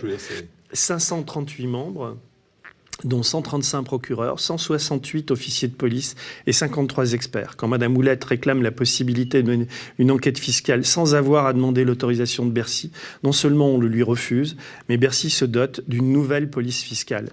Nous avions déjà la Brigade nationale de répression de délinquance financière, etc., etc. Je ne vais pas tout lire, mais tu termines là-dessus, on est désespéré. Quand même. On ne s'en sort pas parce que dès qu'un politique a un problème avec ça, il crée une entité où il change le nom. On a un acronyme invraisemblable à prononcer et il dit, bah voilà, moi j'ai... Alors qu'en fait, la brigade financière, l'entité anticorruption dont le nom est imprononçable, oui. Tout ça pourrait être réuni dans une seule et même entité, faire une entité forte. Mais non. Et on peut la rentabiliser, mais bien au-delà des espérances. Alors, j'ai une dernière question à te poser. Donc toi, tu as commencé à bosser sur Areva en 2010. Oui. On est en 2020. Oui. L'Auvergeon, son mari sont mis en examen. Enfin, il y en a un nom dessus. Enfin, il y en a plein qui sont mis en examen. Et le procès, là, quand est-ce qu'il va avoir lieu ? J'ai pas les dates. Alors, on n'a pas continué. Il y a différents volets. Il y a un volet qui reste toujours ouvert, c'est le volet corruption. Et donc, on travaille sur ce volet-là. Tu dis on ? On, parce qu'il y a la brigade financière, parce qu'il y a des gens dans différents pays, parce qu'on a cette liste qu'il faut travailler, et on va y arriver. Récemment, et pas plus tard que la semaine dernière, j'ai une de mes sources qui était au Royaume-Uni, qui est décédée d'un cancer, mais sur son lit de mort, juste avant de passer l'arme à gauche, il a tenu à ce qu'on m'appelle pour qu'on me fasse passer le message, pour me dire « vas-y, continue ». N'abandonne pas ces dossiers-là, notamment le dossier Uramine. Lui, il avait eu affaire à la bande Adatès qui avait ruiné sa famille et qui avait provoqué le décès de sa femme. Et il m'a dit, va jusqu'au bout. Voilà. Sur son lit de mort. Sur son lit de mort. Donc, il y a de la motivation. Et on ira au bout. D'accord. Ce volet corruption, on va y aller. Je te fais confiance, Marc Échinger. Vraiment, merci de ta disponibilité. Je ne sais pas ce que les gens retiendront de tout ce qu'on vient de se dire, mais moi, en tout cas, je trouve ça passionnant. J'espère qu'on va publier en feuilleton cette histoire de l'homme qui en savait beaucoup trop. Et je te souhaite de continuer à avoir cette pêche, cette énergie et tout ça. Je suis vraiment ravi. Et que nos auditeurs n'hésitent pas à partager, parce qu'en fait, c'est la masse qui fait qu'il y a une pression possible sur le pouvoir public. Et c'est ça qui joue. D'accord. Et, voilà.